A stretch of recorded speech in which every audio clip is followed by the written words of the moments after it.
The story of Stalingrad does not begin in the rubble of its factories or the frozen ruins of its streets. It begins years earlier, in the fevered imagination of Adolf Hitler. Long before German tanks ever rolled toward the Volga River, Hitler was obsessed with a single, brutal idea: Lebensraum, living space in the East. Welcome to Battle History, where the past comes alive through the greatest battles, untold stories, and turning points of history. If you're passionate about military history, strategy, and the human stories behind the wars that shaped our world, you're in the right place. Make sure to subscribe and turn on notifications so you never miss our deep dives into the events that changed history forever. Now, let's begin today's story. To Hitler, the East was more than just land. It was destiny. He saw the Soviet Union not as a neighbor, but as an existential target. In his mind, Germany could not thrive without crushing Bolshevism and seizing the vast farmlands, oil fields, and resources of the Soviet heartland. The East would be conquered, its people enslaved or destroyed, and its land turned into a breadbasket for the German Reich. This vision was spelled out plainly in Mein Kampf, but many dismissed it as political theater. They underestimated the depth of Hitler's obsession. By the late 1930s, as Nazi Germany grew stronger, Hitler began shaping his army, his strategy, and even his diplomacy around this dream of expansion. But why was the East so critical? The lure of the East to Hitler and his generals, the Soviet Union, seemed both threatening and weak. It was a land of enormous resources: fertile soil, vast oil reserves in the Caucasus, coal, steel, and manpower. At the same time, the Soviet military had been crippled by Stalin's purges, with thousands of officers executed or imprisoned. On paper, the Red Army appeared clumsy, ill-equipped, and vulnerable. Hitler believed the war in the East would be a short, decisive campaign. Germany would smash the Soviet Union in a matter of months, seize its riches, and end the war before the Western Allies could react. This was not just strategy, it was ideology. For Hitler, conquering the Soviet Union was a crusade. It was about destroying Jewish Bolshevism and carving out space for what he saw as a racially pure German empire. But beneath the arrogance lay dangerous assumptions. The failure of the West to stop him, Hitler's gamble, was shaped by his earlier victories. In 1939, he signed a Nazi-Soviet pact, a shocking agreement that divided Eastern Europe between the two dictatorships. With Stalin's temporary cooperation, Hitler invaded Poland and ignited World War II. Then came his lightning conquests in the West: Denmark, Norway, the Netherlands, Belgium, and finally France. The German Wehrmacht seemed unstoppable, defeating one of the strongest armies in Europe in just 6 weeks. By 1940, Hitler had the confidence of a gambler on a winning streak. Every risk so far had paid off, and yet there was always unfinished business. Britain refused to surrender. The war dragged on. Hitler began to believe that knocking out the Soviet Union was the masterstroke that would solve everything. Once the East was conquered, Britain would stand alone, and the United States would think twice about entering the war. But this was a gamble with stakes beyond imagination. Preparing for the crusade by late 1940, Hitler issued secret directives for the invasion of the Soviet Union. This was not a normal military campaign. It was framed as a war of annihilation. Civilians would not be spared. Prisoners would not be treated as equals under international law. Whole populations were marked for starvation or deportation. The German military machine began to shift its weight eastward. 3 massive army groups were assembled for the invasion, totaling more than 3 million soldiers, the largest land invasion force in history. Tanks, artillery, and aircraft were concentrated in staggering numbers. For the ordinary German soldier, the coming war was presented as both duty and opportunity. Propaganda promised fertile farms, captured wealth, and glory in service of the Reich. Few understood the horror they would face in the endless forests, steppes, and cities of the Soviet Union. The Soviet giant on the other side, the Soviet Union, was vast, its population more than 170 million, its territory stretching across 11 time zones. Stalin knew war was inevitable, But he clung to the belief that Hitler would not strike so soon, especially while Britain remained unconquered. When German intelligence planes crossed the border, when deserters whispered warnings of a coming attack, Stalin dismissed them. Even as German armies gathered in plain sight, the Soviet dictator refused to believe the blow would fall in 1941. And so, when it came, the attack was devastating. The first steps towards Stalingrad on June 22, 1941, Operation Barbarossa was launched. The Wehrmacht stormed across the Soviet frontier in a blaze of speed and destruction. Whole Soviet divisions were encircled and crushed. German tanks advanced hundreds of miles in weeks. The Luftwaffe swept the skies. Millions of Red Army soldiers were killed or captured. It seemed as though Hitler's dream of conquering the East was about to come true. Cities like Smolensk, Kiev, and Minsk fell in rapid succession. German propaganda declared that the Soviet Union was on the brink of collapse. But there was a flaw in Hitler's vision. He had imagined the East as a land ready to be taken, its people too broken to resist. Instead, the Soviets fought with a desperation that stunned even hardened German officers. Behind the Red Army stood Stalin's iron will and a ruthless state apparatus ready to sacrifice millions. The dream of Lebensraum was colliding with a brutal reality. And slowly, step by step, the road to Stalingrad was being paved. But what happened next would change everything. The quick victory Hitler promised turned into a nightmare of attrition, and the seemingly invincible Wehrmacht began its deadly march toward a city that would swallow it whole. The Nazi-Soviet pact, friends before foes, the road to Stalingrad, is full of paradoxes. Perhaps none is stranger than the fact that before Germany and the Soviet Union became mortal enemies, they were, at least on paper, partners. For a brief, uneasy moment, the two dictatorships stood side by side, carving up Eastern Europe like predators divide and kill.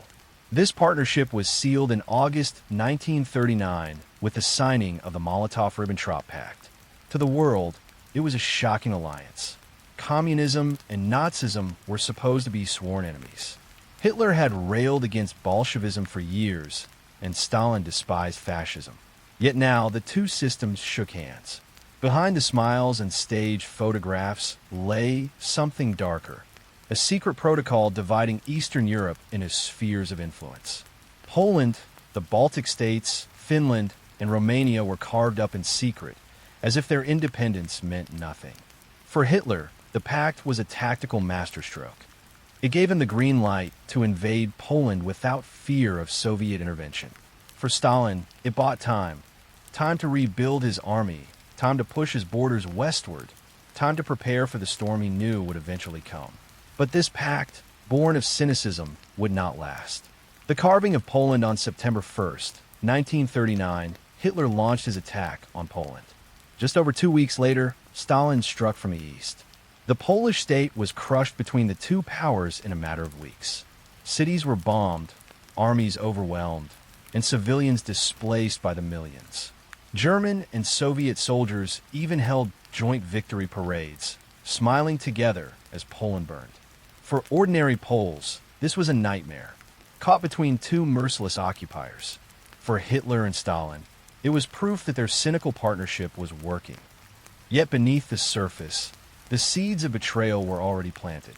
A temporary friendship for nearly 2 years, the Nazi-Soviet pact held. Trade flowed between Berlin and Moscow. The Soviets shipped oil, grain, and raw materials to Germany. In return, they received machinery, weapons, and technical expertise. Stalin even supplied Hitler with intelligence reports about Britain. But Stalin was not fooled. He knew Hitler hated the Soviet Union. He understood that this friendship was fragile, built only on convenience. "We are only buying time," Stalin told his closest advisors. Still, he clung to the pact, hoping to delay the inevitable showdown. Hitler, meanwhile, never intended to honor it for long. From the very moment he signed, he considered it temporary. He needed Soviet resources in the short term, but in his mind, the Reich's destiny still lay in the East. Uneasy partners, the cracks in the alliance soon became visible. Stalin moved to seize control of the Baltic states, Estonia, Latvia, and Lithuania, absorbing them into the Soviet Union. He also pressed claims on Finland, sparking the brutal Winter War of 1939-40. The Soviets won, but at enormous cost, exposing the weaknesses of Stalin's purged Red Army. Hitler watched with interest. He saw both opportunity and contempt. On one hand, the Soviet Union's clumsy performance confirmed his belief that the Red Army was weak. On the other, Stalin's growing influence in Eastern Europe made Hitler impatient. The temporary friendship was beginning to feel like a cage. Ideological enemies despite the pact, Nazi propaganda continued to rail against Bolshevism. Hitler's generals were under no illusions. Sooner or later, they would be sent east. The Wehrmacht was already drawing up plans, mapping routes, and calculating logistics for the invasion. For Hitler, the timing of the strike became the key question. He had to defeat Britain first, or at least neutralize it, before turning on Stalin. But when Britain refused to surrender in 1940, Hitler decided to gamble.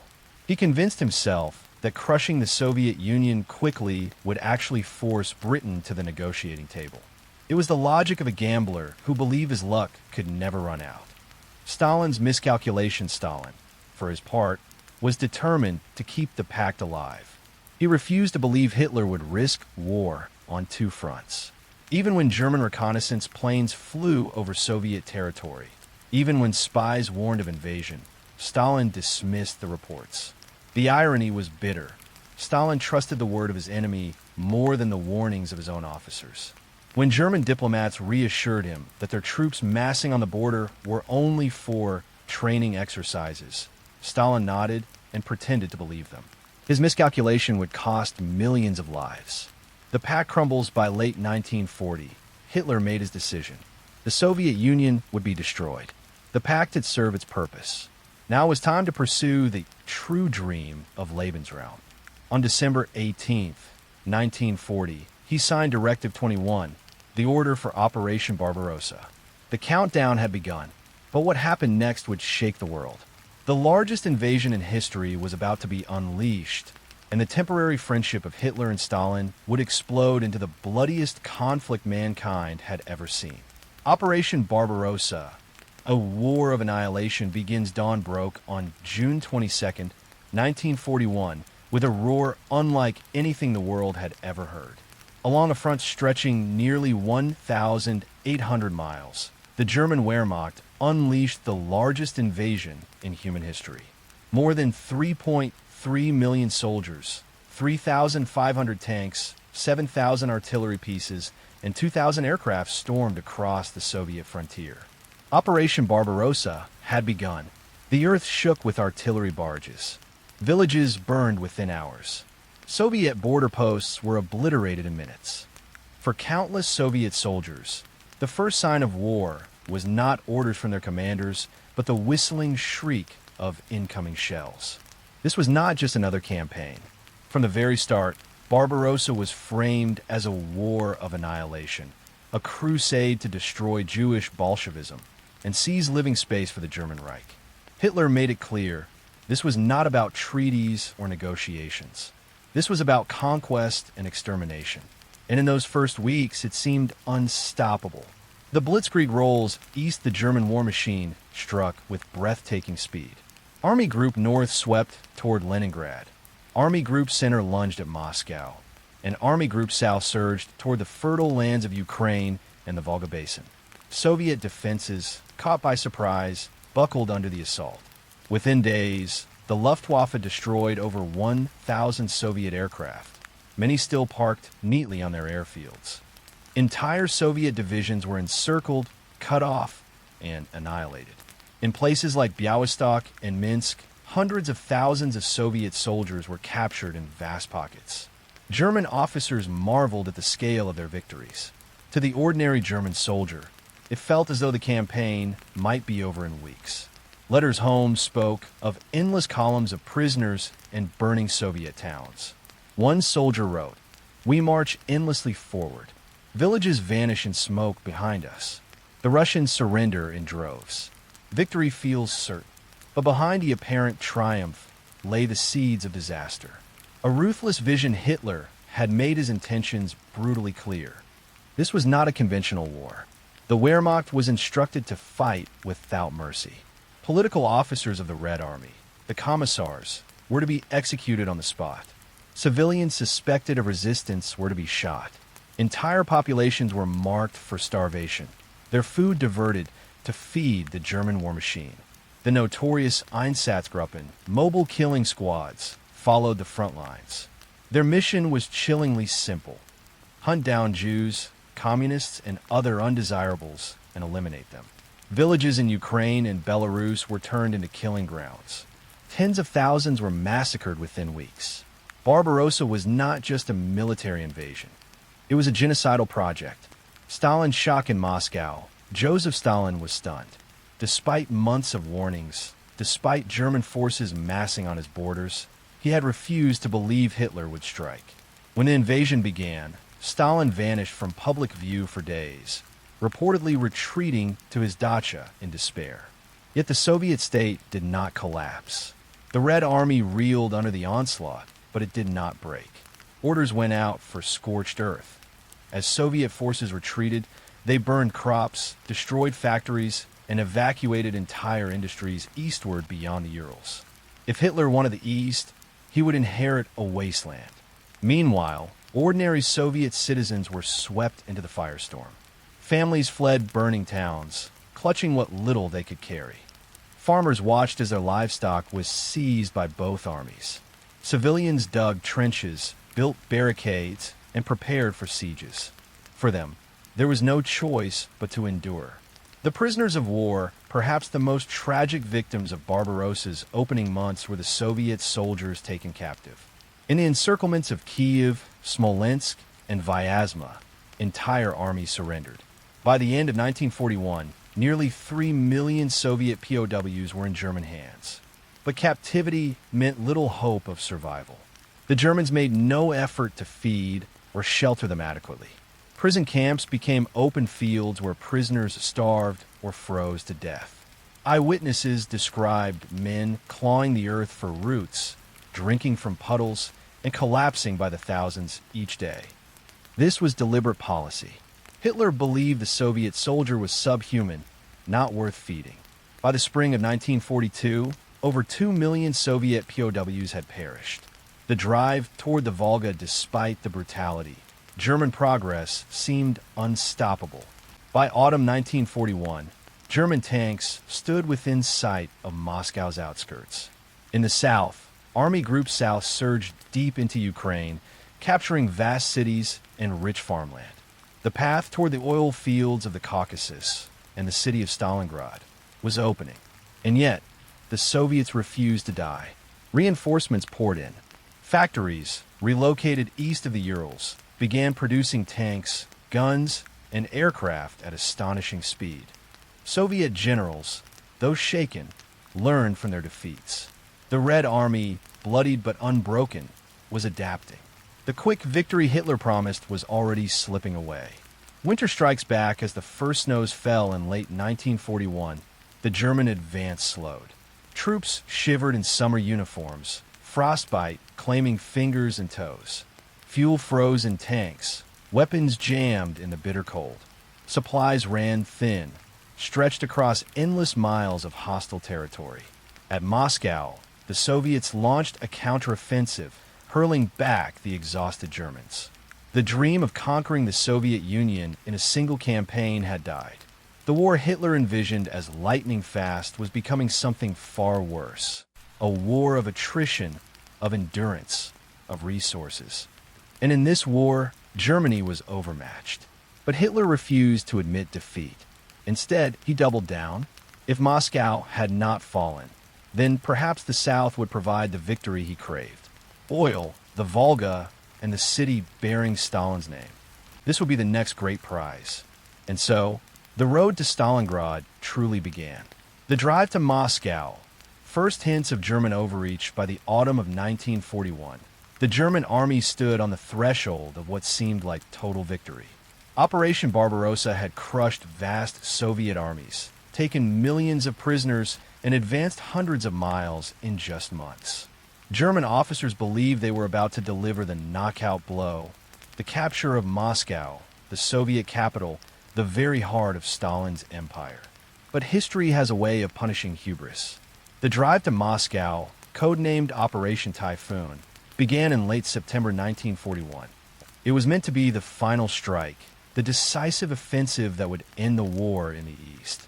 For Hitler and his generals, Moscow was more than just a city. It was the Soviet Union's political, industrial, and symbolic center. If Moscow fell, they believed the Red Army would collapse, Stalin would flee, and the Soviet state would disintegrate. On paper, it looked achievable. In reality, it exposed the cracks already forming in Hitler's grand gamble. The German advance, when Operation Typhoon began, German forces struck with familiar speed and precision.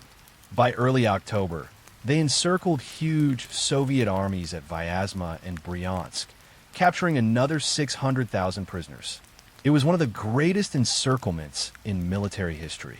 The road to Moscow appeared wide open, but every victory came at a cost. German supply lines were stretched thin across hundreds of miles of hostile terrain. Roads turned into endless seas of mud as autumn rains set in. Horses, not trucks, still carried much of the German army's supplies, and the animals sank into the mire.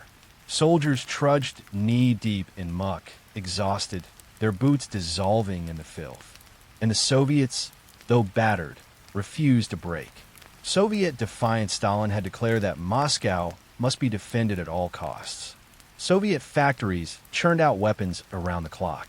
Civilians, including women and children, dug trenches and built defenses on the city's outskirts.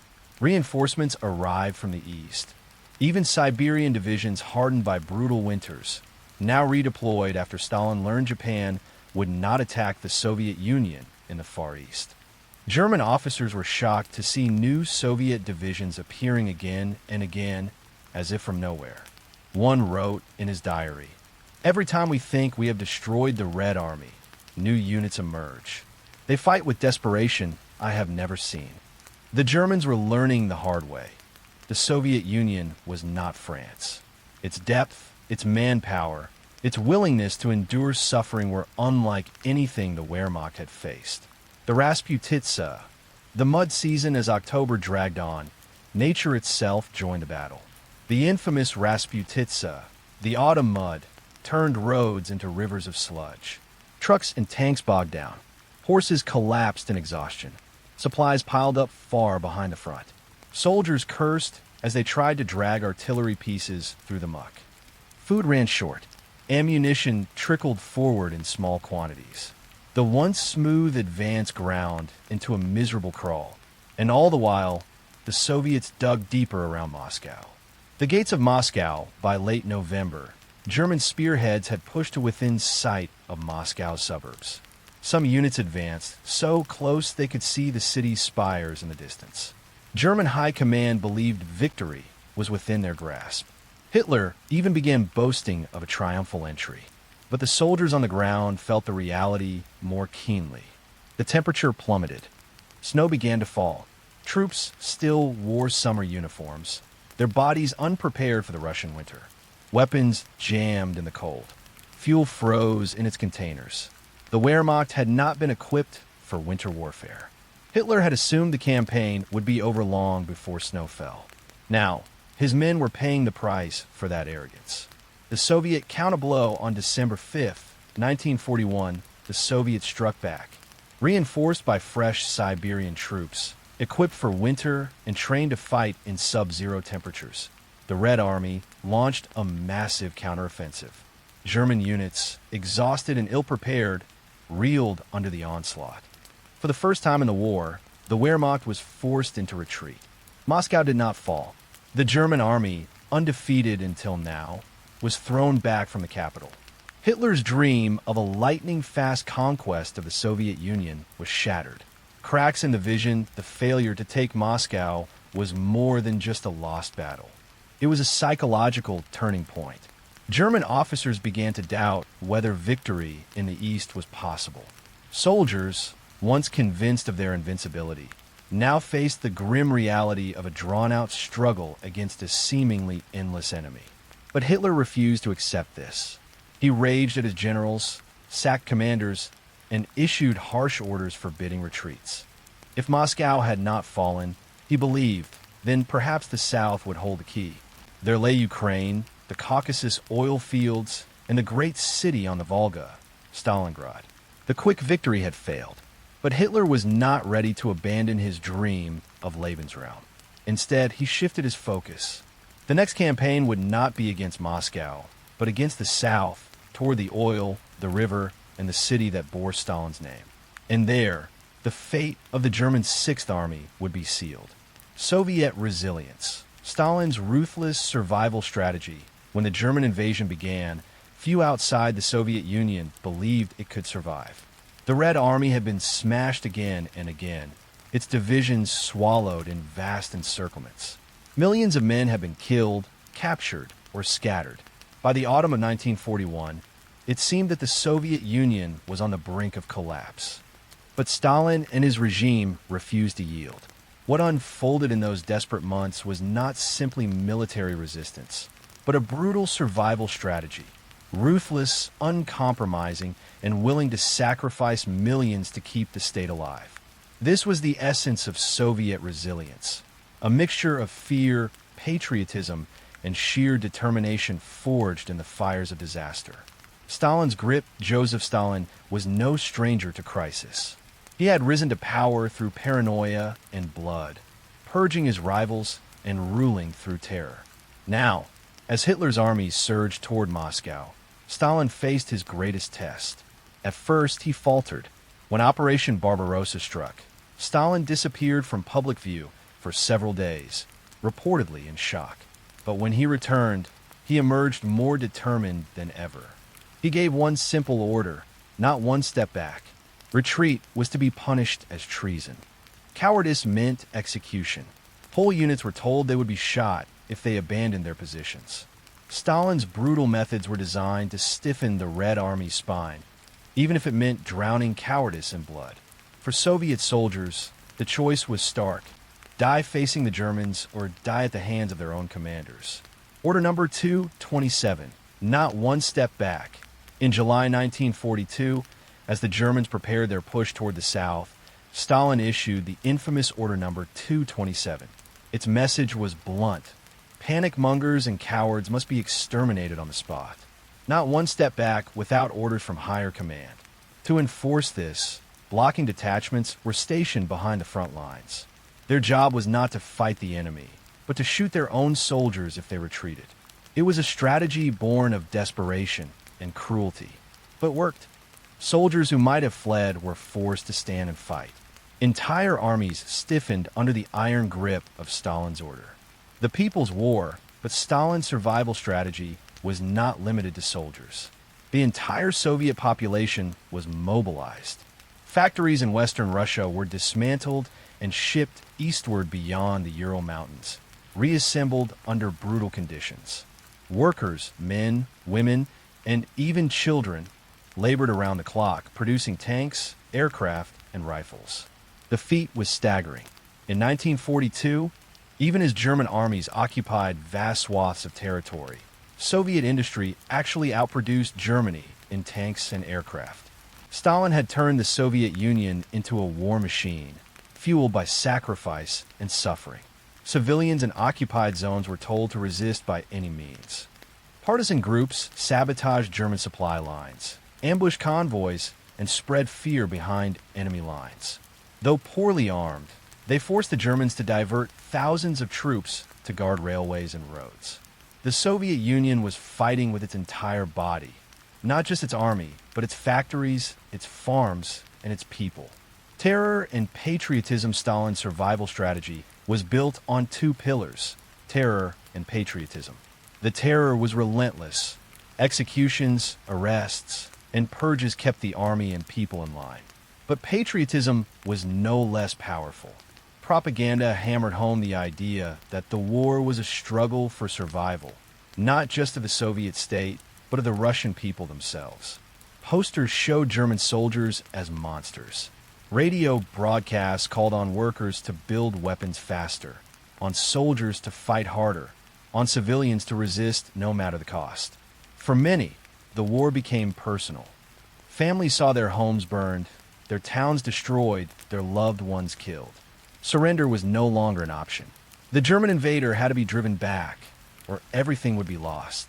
Stalin's calculated cruelty historians still debate Stalin's role. Was his ruthlessness necessary for survival, or did it simply deepen the suffering of his people? The truth may be both. Without Stalin's iron grip, the Red Army might well have disintegrated under the early German blows. His refusal to retreat, his willingness to sacrifice millions, and his unflinching control kept the Soviet Union in the fight. But the cost was unimaginable. Famine, mass executions, and the deaths of millions of soldiers and civilians alike. One soldier later recalled, "We fought not only because we hated the Germans, but because we feared our own commanders. Between two terrors, we chose the front line. Survival at any cost. By the winter of 1941 to 42, Stalin's strategy had paid off. Moscow had not fallen. The Red Army, battered and bloodied, still stood. Soviet factories in the east were beginning to pour out weapons in vast numbers. The dream of Hitler's lightning victory was dead. But Stalin was not content with survival. He was preparing for something greater. His empire would not only endure, it would strike back. And strike back it did. As 1942 unfolded, Hitler turned his gaze south, toward the oil of the Caucasus and the city of Stalingrad. There, Stalin's ruthless survival strategy would be tested like never before. And the fate of 265,000 men would hang in the balance. The Caucasus and the oil gamble, the German war machine, was built on fuel. Tanks, trucks, aircraft.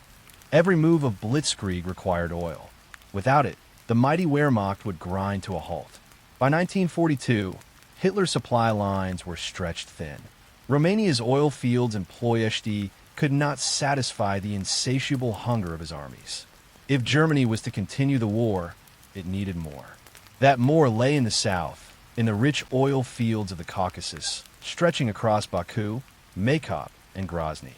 Control them, and Germany's fuel problems would vanish. Fail, and the Reich would slowly suffocate. This gamble would shape the year 1942, and it would drag the Sixth Army toward a name that would become a curse, Stalingrad. Hitler's obsession with oil. Hitler saw oil not simply as a resource, but as the lifeblood of empire. He believed the Soviet Union's oil fields could transform Germany into an unstoppable power. In his mind, once the Wehrmacht controlled the Caucasus, Britain would lose hope, the Soviet Union would collapse, and America would think twice before entering the European war with full force. In Führer conferences, he raged about oil. If I do not get the oil of Maykop and Grozny, then I must end this war. It was a rare admission of weakness from a dictator who usually spoke only of conquest. Oil had become his obsession. Operation Blue. The southern offensive in summer 1942, Hitler launched Operation Blue, Fall Blau. Unlike the broad push of Barbarossa the year before, this was a concentrated drive south. The goal: seize the oil fields of the Caucasus. The Sixth Army, under General Friedrich Paulus, would spearhead the advance. Alongside it marched the 4th Panzer Army, supported by Romania's 3rd and 4th Armies and Italy's 8th. The plan seemed bold, decisive. If successful, it could cripple the Soviet Union's ability to wage war. But even before it began, cracks appeared. Hitler, unable to resist interfering, split his forces, part to strike directly for the oil fields, part to capture Stalingrad on the Volga. The logic was clear in his mind. Securing the Volga would protect the flank of the southern push. But in practice, it divided his strength at the very moment unity was needed. The long march south, the German columns swept across the steppe, clouds of dust rising in the summer heat. For weeks, it seemed unstoppable. Soviet forces reeled, retreating in disarray. Town after town fell. But the further the Germans advanced, the longer their supply lines stretched. Fuel became a constant headache. Ironically, the very resource they sought.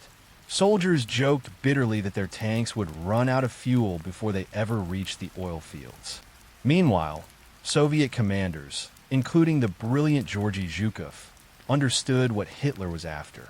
They began withdrawing key industrial assets, sabotaging oil facilities before abandoning them. Wells were set ablaze. Equipment was destroyed. Even if the Germans captured the Caucasus, they would find only smoldering ruins. Stalin's response. The burning earth. Stalin issued clear orders. Deny the Germans everything. If the enemy advanced, oil wells were to be torched, crops burned, factories dismantled. It was the scorched earth policy on a massive scale. In Maykop, Soviet engineers set traps and rigged installations to explode. When the Germans arrived in August, they found smoking ruins. Hitler's dream of a fuel-rich conquest turned into a nightmare of wasted effort. But still, the advance pressed on. German divisions climbed into the Caucasus Mountains, their vehicles straining on winding roads. Soldiers raised the swastika on peaks once thought unreachable. Propaganda trumpeted their victories. Yet behind the headlines, the truth was grim. Supplies dwindled, casualties mounted, and the oil fields remained stubbornly out of reach. The Stalingrad diversion, while part of the Wehrmacht pushed into the Caucasus, the Sixth Army was redirected towards Stalingrad. To Hitler, the city was more than a waypoint. It carried the name of his enemy, Stalin himself. Capturing it would not only secure the flank of the southern offensive, but also deliver a psychological blow. Generals protested. They urged Hitler to concentrate on the oil, not on a symbolic city. But Hitler's pride would not bend. Stalingrad had to fall. Thus began one of history's most fateful diversions.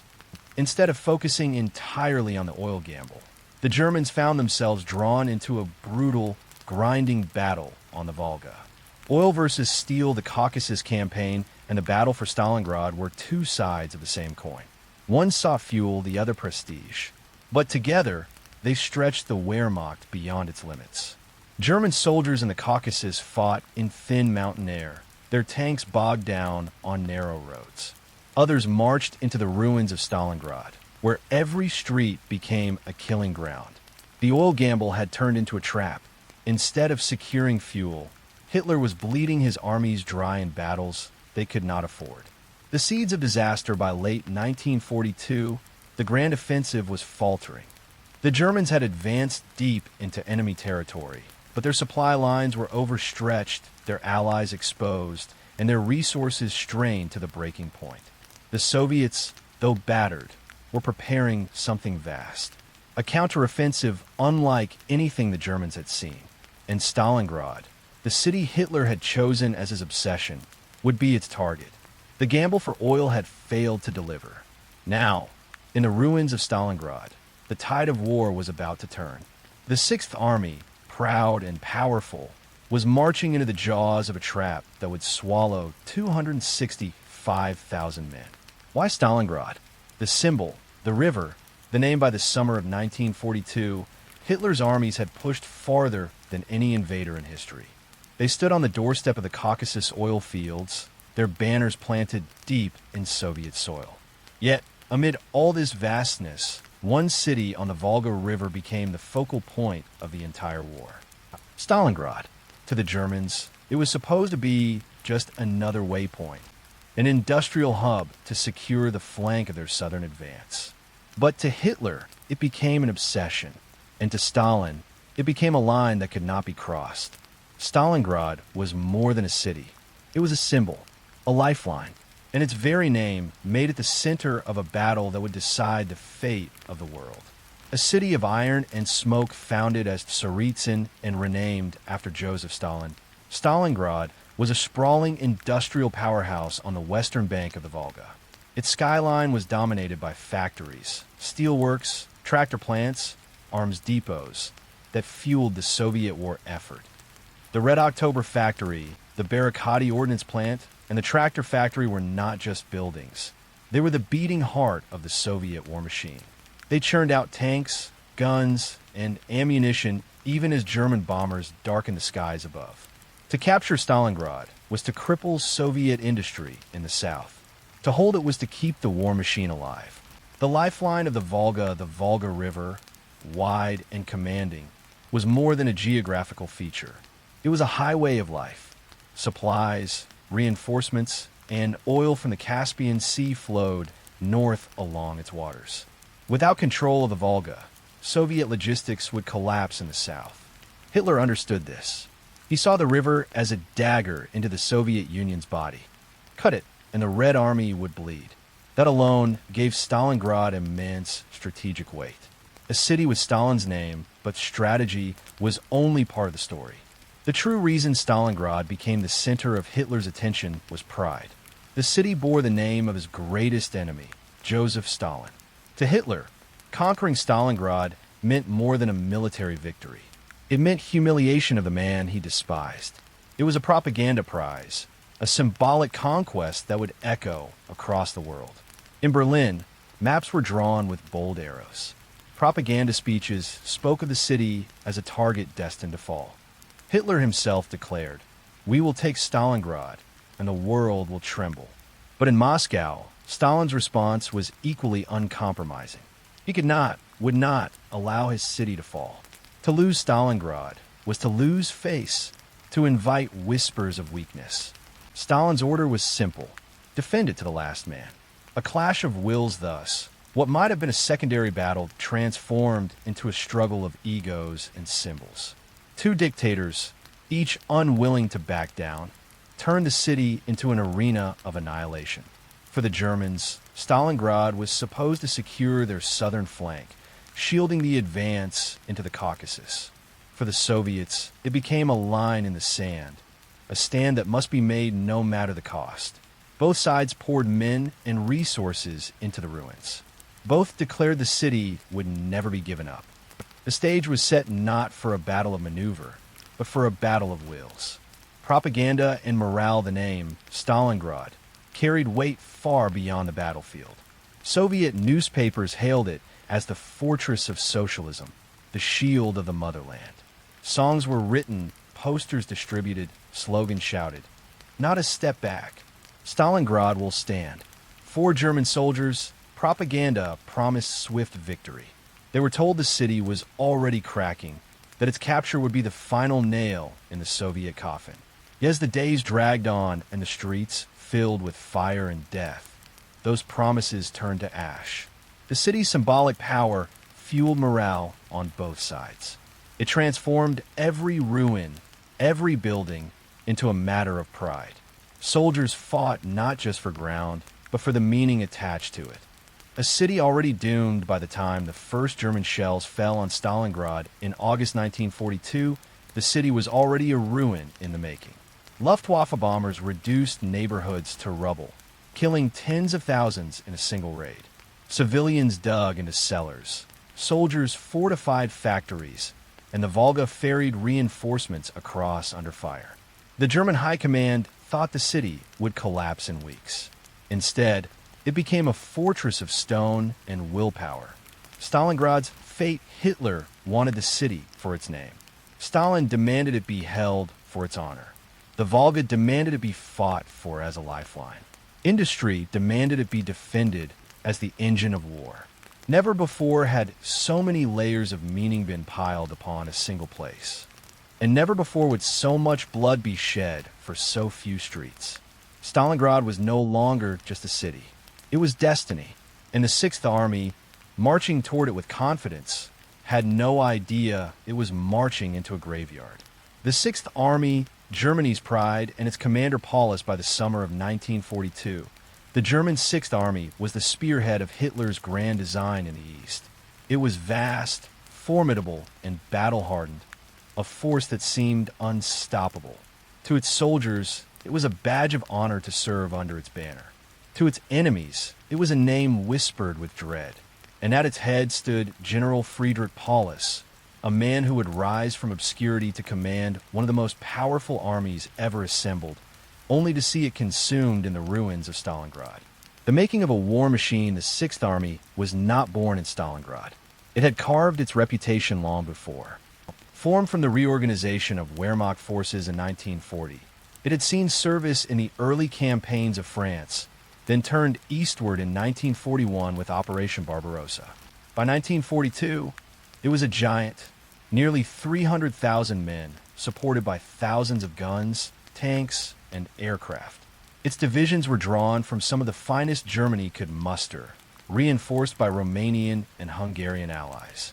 Its logistics trains stretched for miles, carrying everything from artillery shells to field bakeries.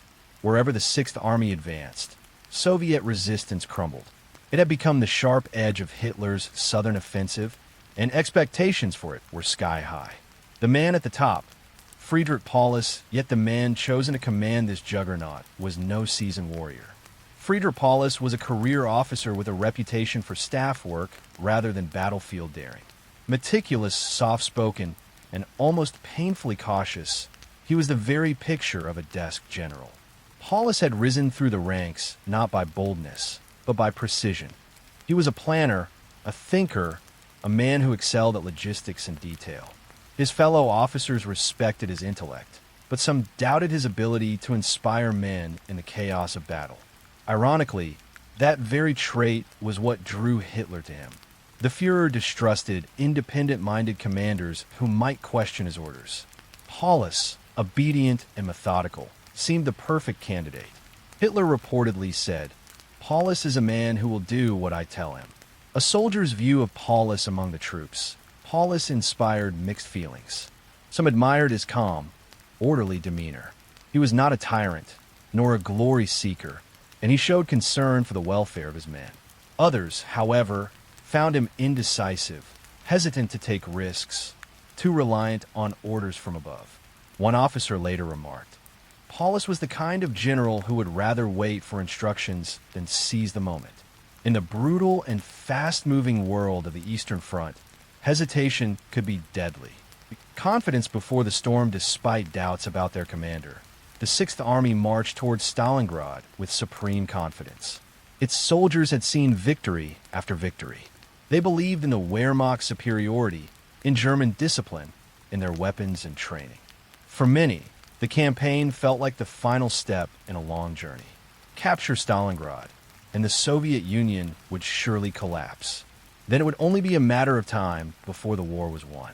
Letters home spoke of optimism.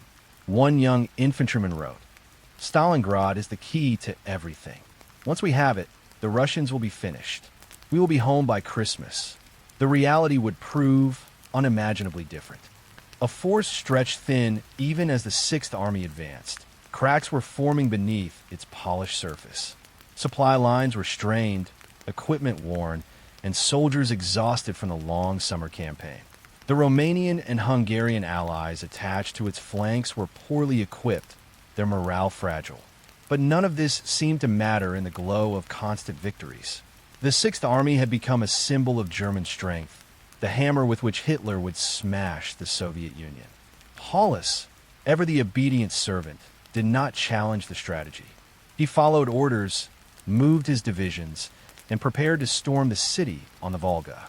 A fatal combination in the end, the Sixth Army's greatest strength, its discipline, its size, its reputation, would also become its greatest weakness. Its confidence made it blind to danger. Its loyalty kept it tethered to Hitler's orders. Its commander, meticulous but hesitant, lacked the will to defy the Führer when defiance was most needed. As one historian later wrote, the Sixth Army marched into Stalingrad with pride. It would never march out again. The pride of Germany, the mighty Sixth Army, was about to meet the most savage battlefield the world had ever seen. Its fate was tied not only to its strength, but to the man who commanded it, and to the dictator who would not let it retreat. Romanian and Italian allies. Weak links in the chain, the German Sixth Army was the pride of Hitler's Eastern Front, but it did not march to Stalingrad alone. On its flanks trudged thousands of soldiers from Romania, Italy, and Hungary, supposed partners in Hitler's crusade against Bolshevism. On paper, this Axis coalition looked formidable. In reality, it was a fragile alliance. Poorly equipped, badly trained, and treated with contempt by their German counterparts, these armies were asked to hold vast stretches of the front against the Red Army. When the storm came, they would be the first to break. and their collapse would seal the fate of the 265,000 men trapped in Stalingrad. Romania. Hitler's reluctant ally Romania had been drawn into the war not by choice, but by circumstance. Its leader, Ion Antonescu, had thrown his lot with Germany after Soviet occupation of Bessarabia and northern Bukovina in 1940. Revenge against Stalin became Romania's motivation, and its oil fields at Ploiești made it a valuable partner to Hitler. But Romanian soldiers went to the front with outdated rifles, thin uniforms, and inadequate artillery. Many had little training, and morale was fragile. Though they fought bravely in the opening months, their commanders knew they were no match for the Soviet juggernaut. One Romanian officer wrote bitterly, "The Germans treat us as cannon fodder. We are to hold while they strike the glory blows." And hold they did. Stretched thin across endless miles of steppe, their trenches shallow, their defenses weak. Italy, a war they did not want. The Italian Eighth Army arrived on the Eastern Front in 1942, part of Mussolini's desperate attempt to prove Italy's worth as Hitler's partner. But the reality was grim. Italian soldiers were ill-suited for the harsh climate. Their uniforms were thin, their boots inadequate for Russian winters, and their rations meager. Unlike the Germans, they lacked heavy tanks and modern anti-tank weapons. Against Soviet T-34s, their artillery was almost useless. Many Italian soldiers went to war without enthusiasm. Letters home spoke not of glory, but of misery and confusion. One soldier confessed, "We do not understand why we are here, so far from Italy. The Germans call us allies, but they treat us like beggars." Hungary, a bitter legacy. Hungary, too, had sent troops east. Its leaders hoped to regain lands lost after World War I, but Hungarian soldiers were plagued by the same problems as their Romanian and Italian counterparts: poor equipment, lack of training, and low morale. Although some Hungarian units fought with tenacity, they were overstretched, asked to cover wide sectors of the front without adequate reserves. Their commanders knew disaster was only a matter of time. German contempt. The Germans themselves had little faith in their allies. To Wehrmacht officers, the Romanians, Italians, and Hungarians were second-class soldiers, useful only for holding ground until the Germans could strike the decisive blow. This arrogance blinded the Germans to the danger. By placing their weaker allies on the exposed flanks of the Sixth Army, they created a chain with weak links that the Soviets would shatter when the time came. One German officer later admitted, "We trusted them to guard our flanks because we had no choice. But in our hearts, we knew they could not withstand a real attack." Life on the flanks for the men of these armies. Life was grim even before the Great Soviet Offensive.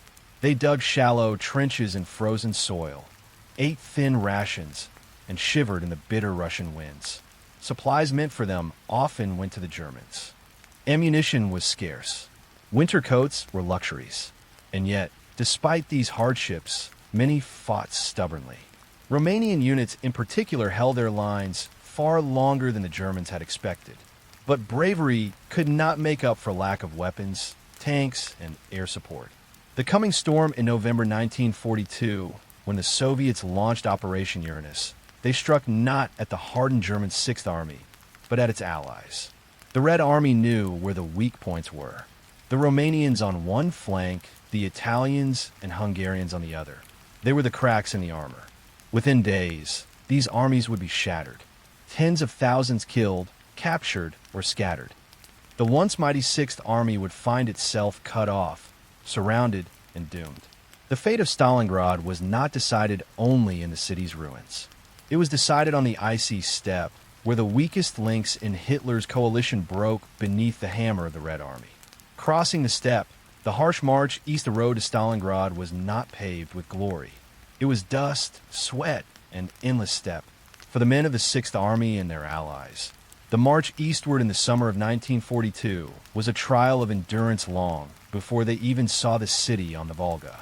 The endless grasslands of southern Russia stretched to the horizon.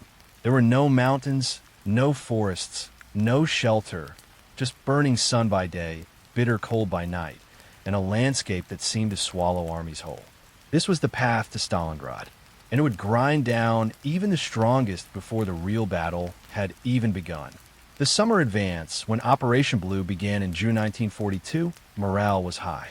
The German advance across the steppe was swift, divisions moving like arrows across maps. Villages were seized, rivers crossed, Soviet forces pushed back again and again. But for the soldiers on the ground, the swift advance was a punishing march. Vehicles broke down in the dust. Horses collapsed from exhaustion. Men trudged for miles in scorching heat, their uniforms soaked in sweat, their canteens quickly emptied. One infantryman later recalled, "We thought of the Russians as our enemy, but soon the steppe became the greater enemy. Endless walking, endless dust, and the sun beating us down. Each day felt like the same nightmare. Dust and heat, the dust was everywhere. Thick clouds rising from the columns of men and machines, coating uniforms, weapons, and skin. Soldiers coughed and spat black phlegm. Tanks and trucks ground to a halt as engines clogged. Water was a constant problem. Wells were rare, streams often polluted. Soldiers filled canteens with muddy water, sometimes boiling it, more often drinking it as it was. Dysentery spread through the ranks, weakening men before they ever faced the Soviets. And always the heat. The Russian summer burned as fiercely as its winter froze. Helmets grew too hot to touch. Rations spoiled in the sun. The weight of war, each man carried the weight of war on his back. Ammunition, rifles, rations, blankets, all packed into kits that grew heavier with every mile. Those lucky enough to ride in trucks found little comfort.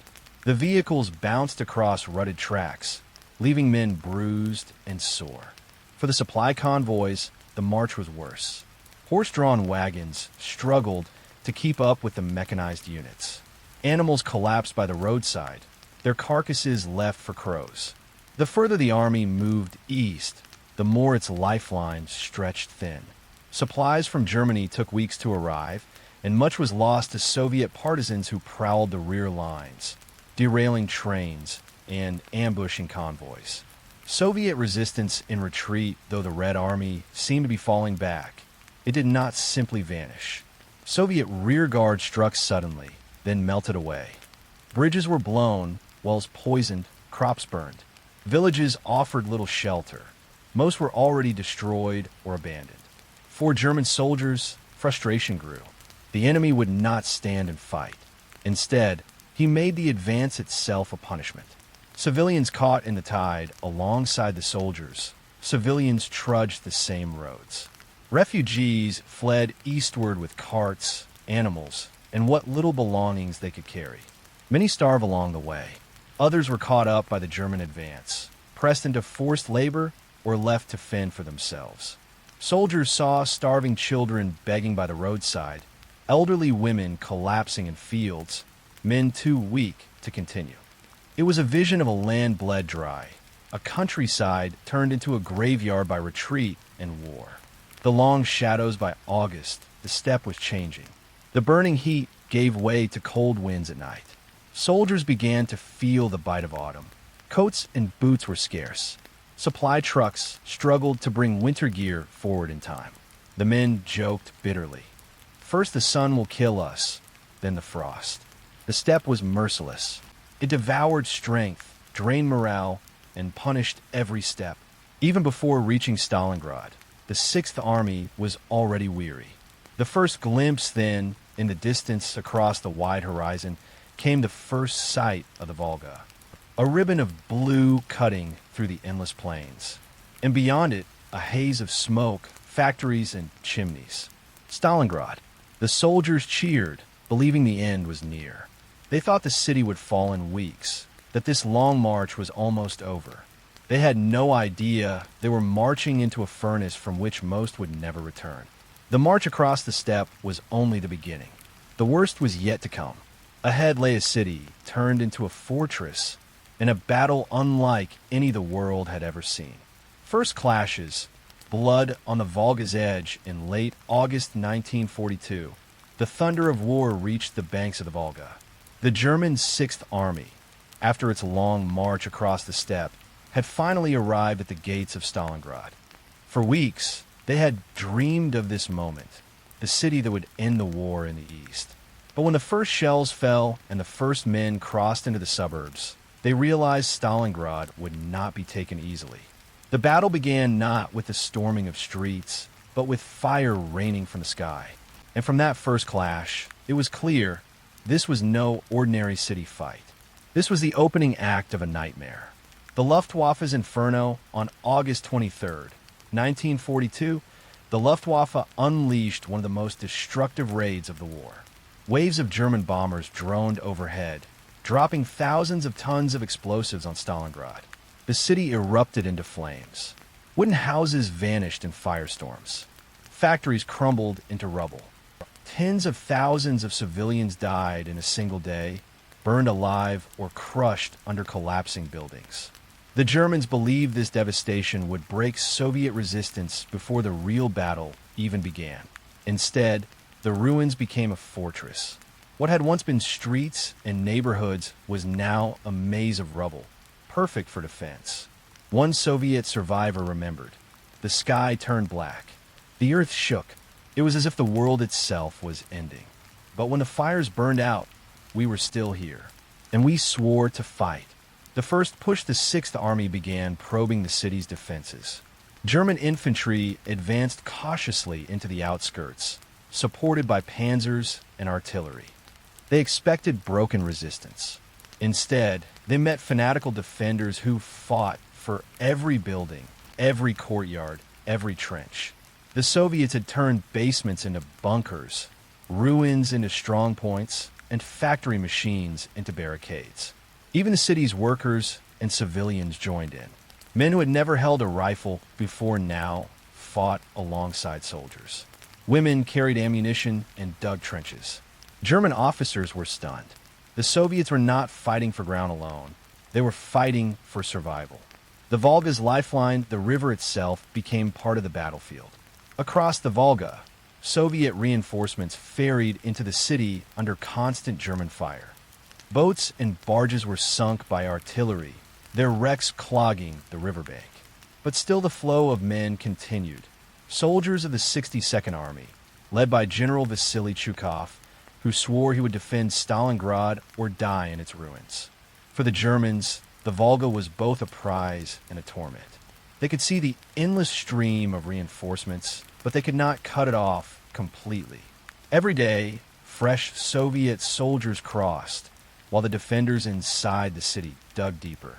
Blood in the suburbs, the first real fighting came in Stalingrad's northern suburbs, where German units clashed with Soviet troops in brutal house-to-house combat. Machine gun nests hidden in rubble cut down advancing infantry. Snipers hunted officers from ruined attics. German panzers found themselves trapped in narrow streets, ambushed by Molotov cocktails and hidden anti-tank guns. What had worked so well in the open steppe was useless in the city's chaos. One German soldier wrote in his diary, "You cannot see the enemy, but he is everywhere. Every window, every cellar hide a rifle. We advance one street, and by nightfall we are pushed back again. It is madness." Civilian desperation amid the fighting. Tens of thousands of civilians still struggled to survive. Families hid in cellars, starving, surrounded by fire and gunfire. Some dug shallow holes in the ground for shelter. Children scavenged for food in the ruins, dodging shells and bombs. The Germans were shocked to find civilians still alive in the ruins. For many of the city's residents, there was no escape. Stalingrad had become both their prison and their battlefield.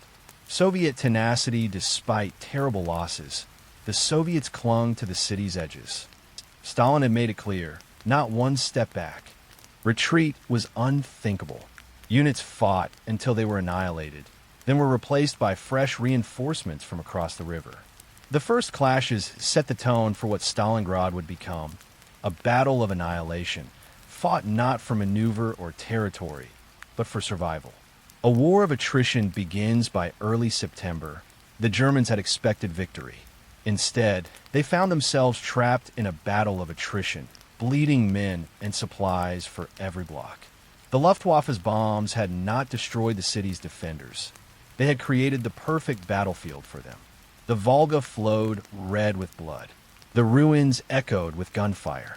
And the Sixth Army, which had marched with such confidence, was beginning to realize that Stalingrad would not be a quick victory. The first clashes on the Volga's edge were only the beginning. Soon, the Germans would be drawn into the heart of the city itself, into the ruins, the factories, and the basements, where the Soviets had prepared a new kind of war, Rattenkrieg, the War of the Rats. The ruins become a fortress. The Germans had reached the gates of Stalingrad, but entering the city was like stepping into another world, a world of shattered buildings, choking smoke, and sudden death from every corner. What had once been a thriving industrial city of 500,000 people was now a burning ruin, transformed by bombs and artillery into the perfect battlefield for defenders. For the men of the Sixth Army, it felt less like an advance and a victory and more like walking into a trap. A city of rubble, the Luftwaffe's massive air raids in August had done something the Germans never anticipated. Instead of clearing the city for an easy takeover, the bombing had destroyed open avenues of advance. Streets were choked with rubble. Buildings collapsed into jagged shells. Every ruin became a fortress. Every pile of bricks, a barricade. Every cellar, a bunker. For the Soviets, this was a gift. The Red Army was weak in mobile warfare compared to German panzers. But in the ruins, tanks lost their advantage. Mobility was gone. Battles shrank to brutal, close-range encounters, perfect for defenders who knew every corner. General Chukov takes command on September 12, 1942. General Vasily Chukov took command of the 62nd Army. He was blunt, ruthless, and determined. His orders were simple: hold Stalingrad at any cost. Chukov knew the city itself was his weapon. He instructed his men to fight from every building, to dig tunnels, to set traps, to force the Germans into exhausting, bloody fights for every block. And he enforced Stalin's decree, not a step back. Retreat was punishable by death. Soldiers understood there would be no surrender, no withdrawal. Either they held Stalingrad or they died in it. Block by block, German officers soon realized what they were up against. The city offered no front lines, just a labyrinth of ambushes. A squad might capture a house in the morning, only to lose it again by nightfall.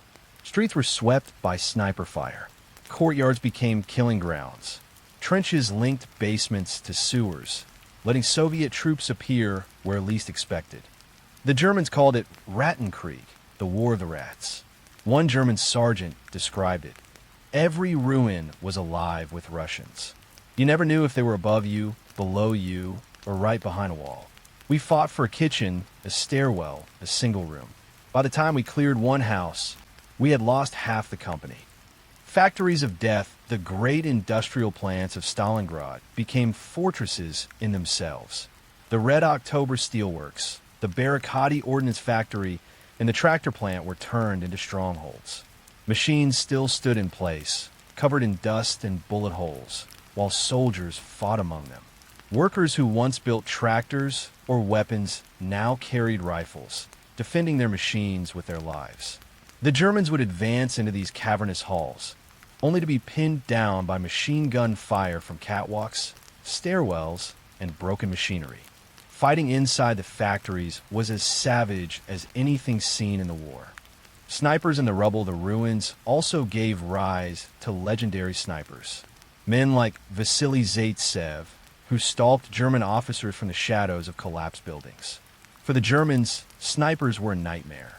Every exposed move risked sudden death. Officers dared not raise their heads. Whole units could be paralyzed by a single hidden marksman.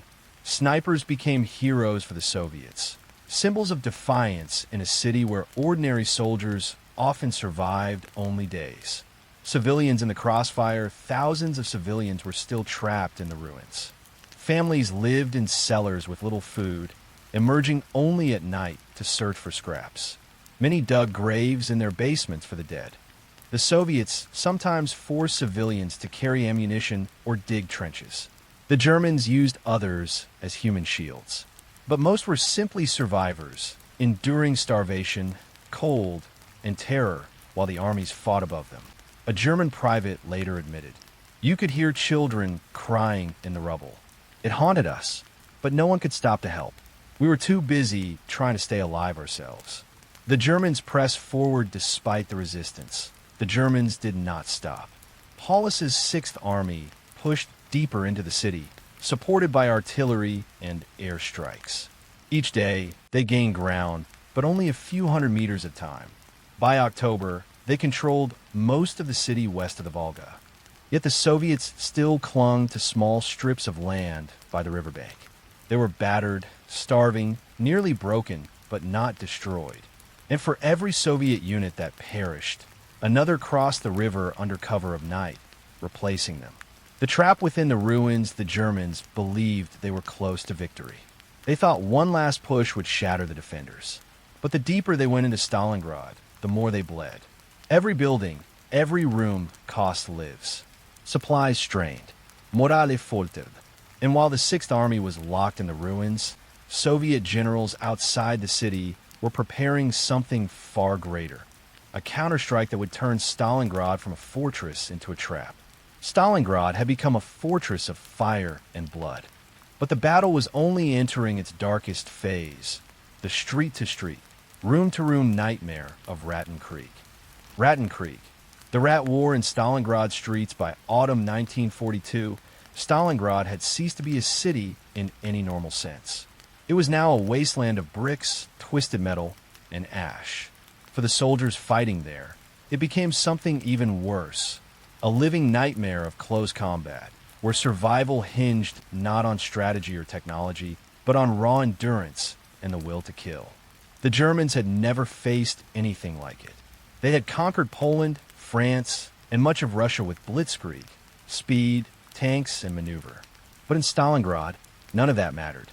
The battle shrank to the smallest scale imaginable.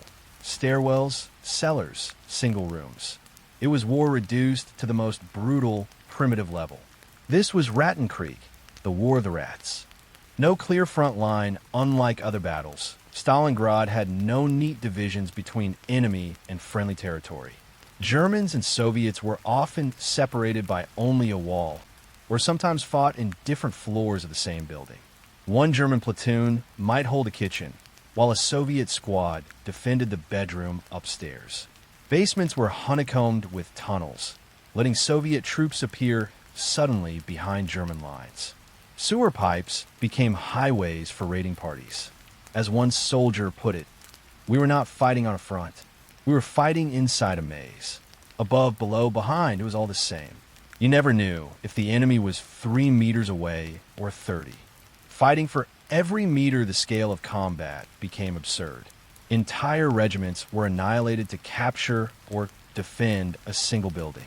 The famous Pavlov's house, an apartment block held by a handful of Soviet soldiers, tied down German assaults for weeks.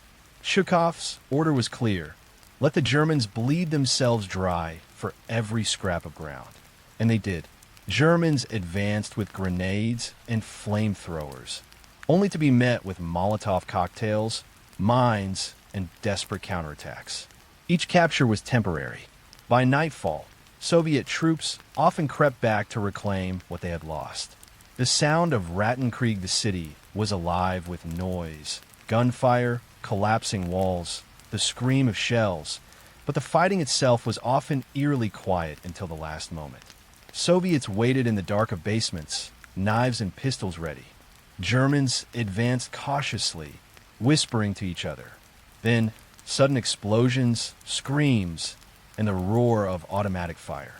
One German veteran remembered, "You killed at arm's length. You smelled the other man's sweat. You saw his face when he died." It was no longer war. It was slaughter. Snipers and shadow snipers were everywhere, turning daily life into a gamble. The legendary Vasily Zaitsev and his comrades became national heroes, picking off German officers from hidden nests in ruined factories and apartment blocks. For the Germans, every step in the open was deadly. Soldiers crawled through rubble, terrified of the invisible eye watching them. Some snipers became so skilled they were said to fire through the same bullet hole twice. The psychological effect was devastating. Men felt hunted even when no enemy was in sight. Supplies and survival, neither side had enough supplies. Soviet soldiers often went hungry, fighting all day with only a crust of bread. Germans, too, began to feel the strain as supply lines struggled to keep up. Water came from shell holes or the Volga, carried under fire. Medical care was nearly impossible. Wounded soldiers often died where they fell. And yet, both sides fought on, driven by orders, fear, and the knowledge that there was nowhere else to go. Civilians in the crossfire, the civilians still trapped in Stalingrad, lived the same nightmare. Many shared their basements with soldiers, cooking scraps of food for defenders. Children scavenged among the ruins for anything edible. Rats, grain spilled from shattered silos, even scraps of wallpaper boiled for glue. For the Germans, seeing civilians still alive in the ruins was unnerving. For the Soviets, their suffering became another reason to resist. Endless rotation of death German units rotated constantly as divisions bled themselves dry in the ruins. But fresh Soviet units crossed the Volga every night, ferried under fire. Even when a Soviet regiment was destroyed, another would appear in its place. For Paulus and his staff, it was like trying to crush water with a fist. Every time they closed their grip, new waves flowed in. A battle without mercy, prisoners were rare. Often, combatants fought until the last man. Captured Soviets were executed, while Germans caught by Soviet troops were often killed on the spot. Hatred burned fiercely. In one report, a German officer wrote, "This is not war. This is a struggle for survival, man against man, animal against animal." The meat grinder. By October 1942, the Sixth Army had lost tens of thousands of men. And still, Stalingrad had not fallen. The Germans held much of the city, but the Soviets clung to the riverbanks and the northern factories. The Germans believed victory was still possible, but the truth was beginning to show. The more they fought, the deeper they sank into the trap. The War of the Rats was bleeding them dry, setting the stage for the moment when the Soviets would strike back with overwhelming force.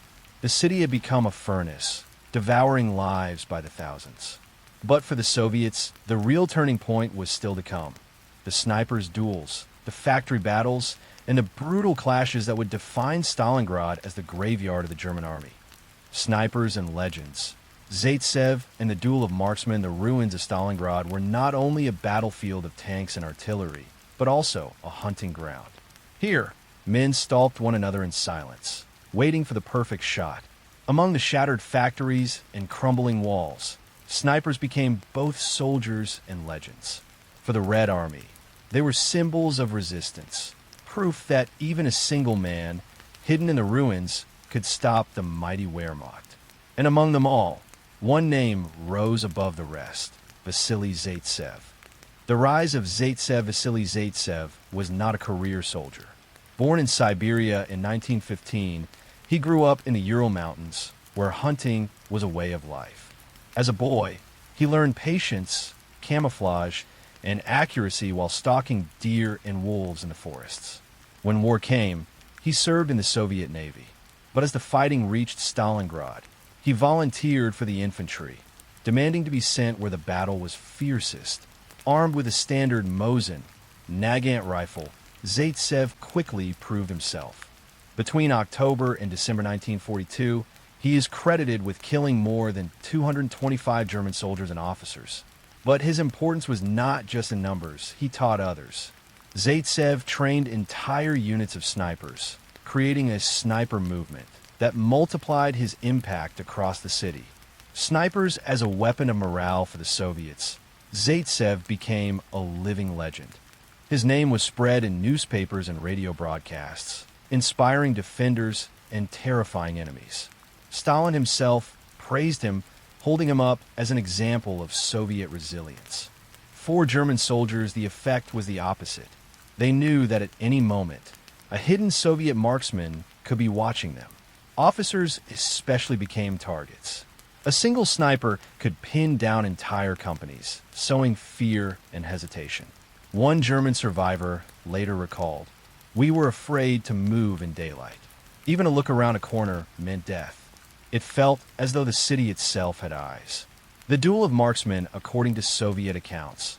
Zaitsev faced a dramatic duel with a German master sniper, known as Major Erwin Koenig, though some historians believe the story may have been partly propaganda. The legend goes that Koenig was sent specifically to kill Zaitsev after German command grew desperate to remove this thorn in their side. For days, the two hunted each other through the ruins, each waiting for the other to make a mistake. Finally, Zaitsev spotted Koenig's scope glinting in the sunlight through a piece of debris. Setting a trap, he placed his helmet as bait, then waited. When Koenig revealed himself, Zaitsev fired and killed him with a single shot. Whether entirely true or embellished, the story captured imaginations across the Soviet Union. It was not just about one sniper, it was about the city itself defying the invader. The art of the hunt snipers like Zaitsev turned the ruins into their own battleground. They used broken walls as cover, climbed into factory chimneys, or hid beneath floorboards. They worked in pairs, one spotting, one shooting. They blended with the rubble, sometimes lying still for hours, even days, waiting for the perfect target. They aimed not just at soldiers, but at officers, radio operators, and machine gunners, the men whose loss would cripple enemy units. Each shot was a psychological weapon, shaking the Germans' confidence. The German response, the Germans had their own skilled marksmen. Many were veterans of hunting or sharpshooting before the war. But Stalingrad was not friendly ground. The Soviets held the advantage of terrain, blending into their own ruined city. German snipers fought back, but they were never celebrated the same way. In the propaganda war, it was Zaitsev and his comrades who captured the world attention. The legacy of fear by late 1942, the mere rumor of snipers could paralyze German soldiers. Men crawled on their stomachs through the ruins, afraid to raise their heads. Units hesitated to advance, waiting for hours, fearing a shot that might never come. For Paulus's officers, this was maddening. Their army was already bleeding in the ruins. Now, even their morale was being eaten away by shadows they could not strike back at. More than a man, Zaitsev survived the battle, though he was badly wounded by a mortar in January 1943. His legend, however, endured. To the Soviets, he embodied the spirit of Stalingrad, patient, relentless, and deadly. The duel of snipers, whether fact or myth, symbolized the struggle itself. The Germans with all their power against the Soviets with nothing but courage and cunning. And in the ruins, courage and cunning proved enough. As snipers sowed fear across the city, the larger battle raged on. The factories of Stalingrad became fortresses, swallowing divisions whole in brutal combat that seemed to have no end. Factories turned battlefields. The Red October and Barricade. By October 1942, the fighting in Stalingrad had shifted to the northern districts, where the city's great industrial plants still stood, though shattered by bombs and shells. These were not just buildings of brick and steel. They were fortresses, and in their smoking ruins, the battle for Stalingrad reached new levels of savagery. The names of these factories, the Red October Steelworks, the Barricade Ordnance Plant, and the Tractor Factory, would become legendary. They were places where entire divisions clashed inside machine halls, where men fought among broken lathes and furnaces, where the floor itself was slick with oil and blood.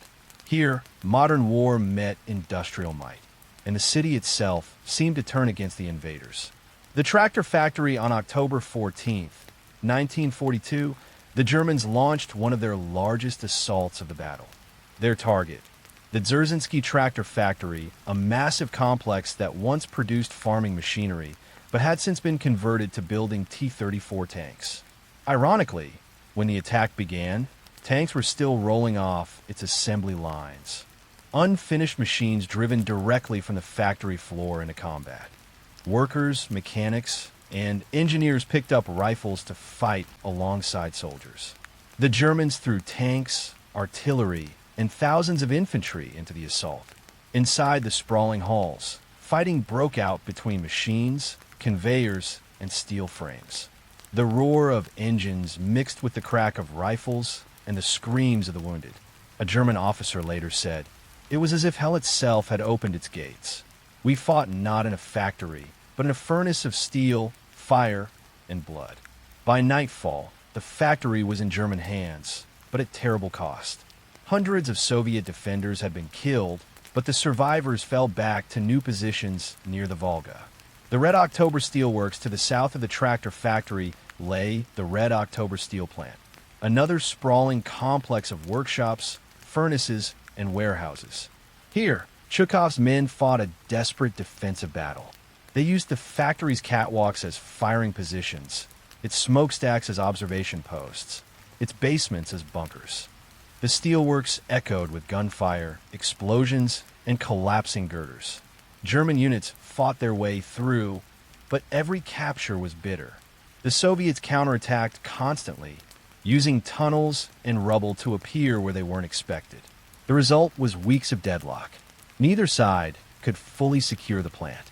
Entire battalions vanished in its ruins, leaving only burnt-out machines and piles of corpses to mark their passing.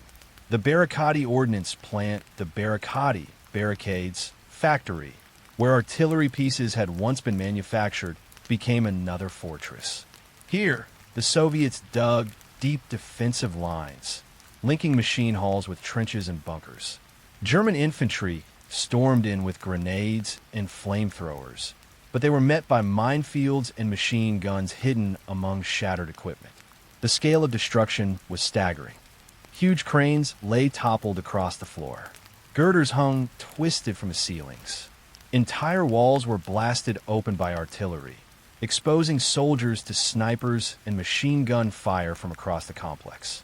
A German survivor described the Barricadi as a slaughterhouse, where his company was reduced from 120 men to fewer than 20 in a single week. War inside the factories, what made the factory battles so horrifying was the intimacy of the combat. Soldiers fired at shadows across factory floors, threw grenades through windows, fought hand-to-hand at stairwells. Visibility was poor. Smoke, dust, and sparks filled the air. Fires burned constantly, throwing eerie light across the ruins. The clanging of metal mixed with screams and gunfire, creating an atmosphere more like an inferno than a battlefield. Neither side gave quarter. Prisoners were rare. Wounded often died where they fell, their bodies left among the machinery. The endless reinforcement, despite massive losses, Soviet reinforcements kept crossing the Volga at night. Men ferried across in small boats, braving artillery and machine gun fire. Many never reached the eastern bank, but those who did were thrown immediately into the fight, often without proper weapons. For the Germans, it felt endless. Every time they captured a hall or warehouse, new defenders appeared. It was like fighting a ghost army, always rising again from the ruins. The price of progress. By November, the Germans controlled much of the factory district, but they had paid in blood for every inch. The 6th Army was exhausted, its divisions worn down to skeletons. And still, the Soviets clung to the riverbank. Chukhov's 62nd Army, battered but unbroken, refused to be destroyed. The factories were no longer productive. Their machines were silent. But as battlegrounds, they consumed more lives than they had ever produced weapons. The factories of Stalingrad became graveyards of steel and flesh. But even as the Germans pressed forward, their strength was waning. The Soviets were bleeding too, but in secret, outside the city, they were preparing something massive. A storm was coming that would engulf the 6th Army completely. Civilians in hell. Trapped between armies, when we think of Stalingrad, it is often the soldiers we imagine. Uniforms, rifles, tanks, and rubble. Yet within the broken city, among the collapsing walls and the infernos of fire, tens of thousands of civilians were still trapped. For them, Stalingrad was not a battlefield. It was home, and home had turned into hell. The first bombardments on August 23rd, 1942, the Luftwaffe unleashed a firestorm upon Stalingrad. Waves of bombers dropped thousands of tons of explosives. Wooden houses ignited instantly. Whole streets vanished in smoke and flames. In a single day, more than 40,000 civilians were killed. Families burned alive in their homes. Children were buried beneath collapsed buildings. The city of industry and workers was reduced to a skeletal ruin. For those who survived, there was no escape. The Volga behind them was a death trap, the steppe before them a battlefield. They were trapped between Hitler's advancing army and Stalin's ruthless order that not one step back would be allowed. Shelters turned graves as the fighting moved into the city. Civilians dug shelters beneath basements, sewers, and factory ruins. But safety was an illusion. Bombs penetrated the earth, collapsing hiding places. Families suffocated in smoke-filled bunkers. Eyewitnesses told of people huddled together, praying while shells fell above. Sometimes silence followed. Other times, the shelter became a tomb. One survivor recalled, "We lived underground like rats. When we came out, we saw nothing but fire, smoke, and corpses. The city we knew was gone. Living among the dead food vanished quickly. Water was scarce. The Volga, polluted with oil and blood, carried floating bodies downstream. In the ruins, corpses lay unburied for weeks, frozen stiff in winter or rotting in autumn heat. Children wandered the streets, hollow-eyed, searching for scraps of bread. Mothers clutched babies already dead from hunger or exposure. And still life clung on. People cooked weeds, leather, or even ground up wallpaper paste for food. Some 8 horses left dead in the streets.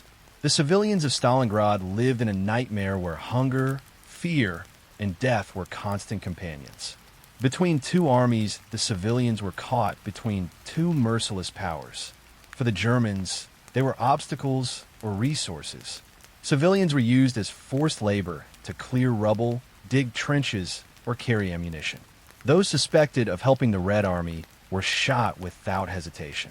For the Soviets, civilians were symbols of endurance, but also liabilities. NKVD troops accused some of collaboration, and executions followed. Zhukov himself admitted that civilians could not be evacuated. They had to suffer with the soldiers, their presence binding the defenders to fight harder. It was a cruel calculation. Families as unwilling hostages of morale. Children of Stalingrad, the plight of children, was perhaps the most heartbreaking. Many were orphaned early in the siege, left to fend for themselves. Some clung to soldiers who shared their meager rations. Others starved silently in the ruins. A German officer described seeing a small boy, no more than 10, carrying a rifle he had found. The child fired at the Germans before being cut down. Even in their innocence, the children of Stalingrad became part of the war. The human spirit, and yet, even in this pit of despair, sparks of humanity survived. Civilians kept diaries, scribbling words of hope or grief by candlelight. Nurses in makeshift hospitals treated the wounded, sometimes using vodka as disinfectant and scraps of cloth as bandages.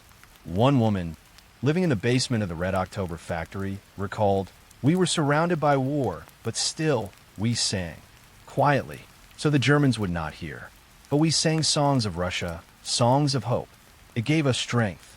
Survivors in the ruins, by November, only a fraction of the civilian population remained alive. Those who survived were scarred forever, physically and emotionally. When the Soviets finally retook Stalingrad, they found survivors emerging from basements like ghosts, thin, ragged, eyes hollow from hunger and terror. For them, the city was no longer a place of work or pride. It was a cemetery of loved ones, a scar on the earth, a monument to suffering beyond imagination. While the civilians endured this inferno, far away in Soviet headquarters, a counterstroke was being prepared. The Red Army would soon unleash a plan that would not only save Stalingrad, but change the entire course of the war. Operation Uranus, Zhukov's counterstroke unleashed as the autumn of 1942 bled into winter. The German Sixth Army seemed unstoppable. From Berlin to the front lines, everyone believed Stalingrad was moments from falling. But behind the smoke and rubble, the Soviet High Command, the Stavka, was already plotting a masterstroke. The name of the plan was Operation Uranus. And when it came, it would transform Stalingrad from a German triumph into the greatest disaster in their history. The hidden hand of Zhukov Marshal Georgy Zhukov, The iron-willed commander who had already saved Moscow the previous year now turned his gaze to Stalingrad. Together with General Alexander Vasilevsky, he crafted a daring vision, not to simply defend the city, but to crush the enemy force surrounding it. The brilliance lay in striking not the hardened core of Paulus's Sixth Army, but its flanks, held by weaker Romanian, Italian, and Hungarian troops. These were men poorly armed, ill-equipped for the Russian winter, and stretched too thin across vast plains. If the Red Army could smash through them on both sides, it could encircle the Germans in a vast steel trap. It was a gamble, but if it succeeded, an entire German army, over 250,000 men, would be trapped inside Stalingrad. Secrecy and deception, the Soviets went to extraordinary lengths to hide their preparations. Divisions were moved at night, covered by blizzards or camouflaged against the snow. Engineers built bridges in silence, muffling their hammers with rags. Radio traffic was minimized, and false messages were sent to confuse German intelligence. On the front lines, Soviet units pretended to be exhausted, continuing their grim defense of the city while fresh armies massed hundreds of kilometers away. The Germans saw only the suffering defenders on the Volga. They did not see the thunder gathering beyond the horizon. The gathering storm by November 1942, 3 massive Soviet fronts had been assembled.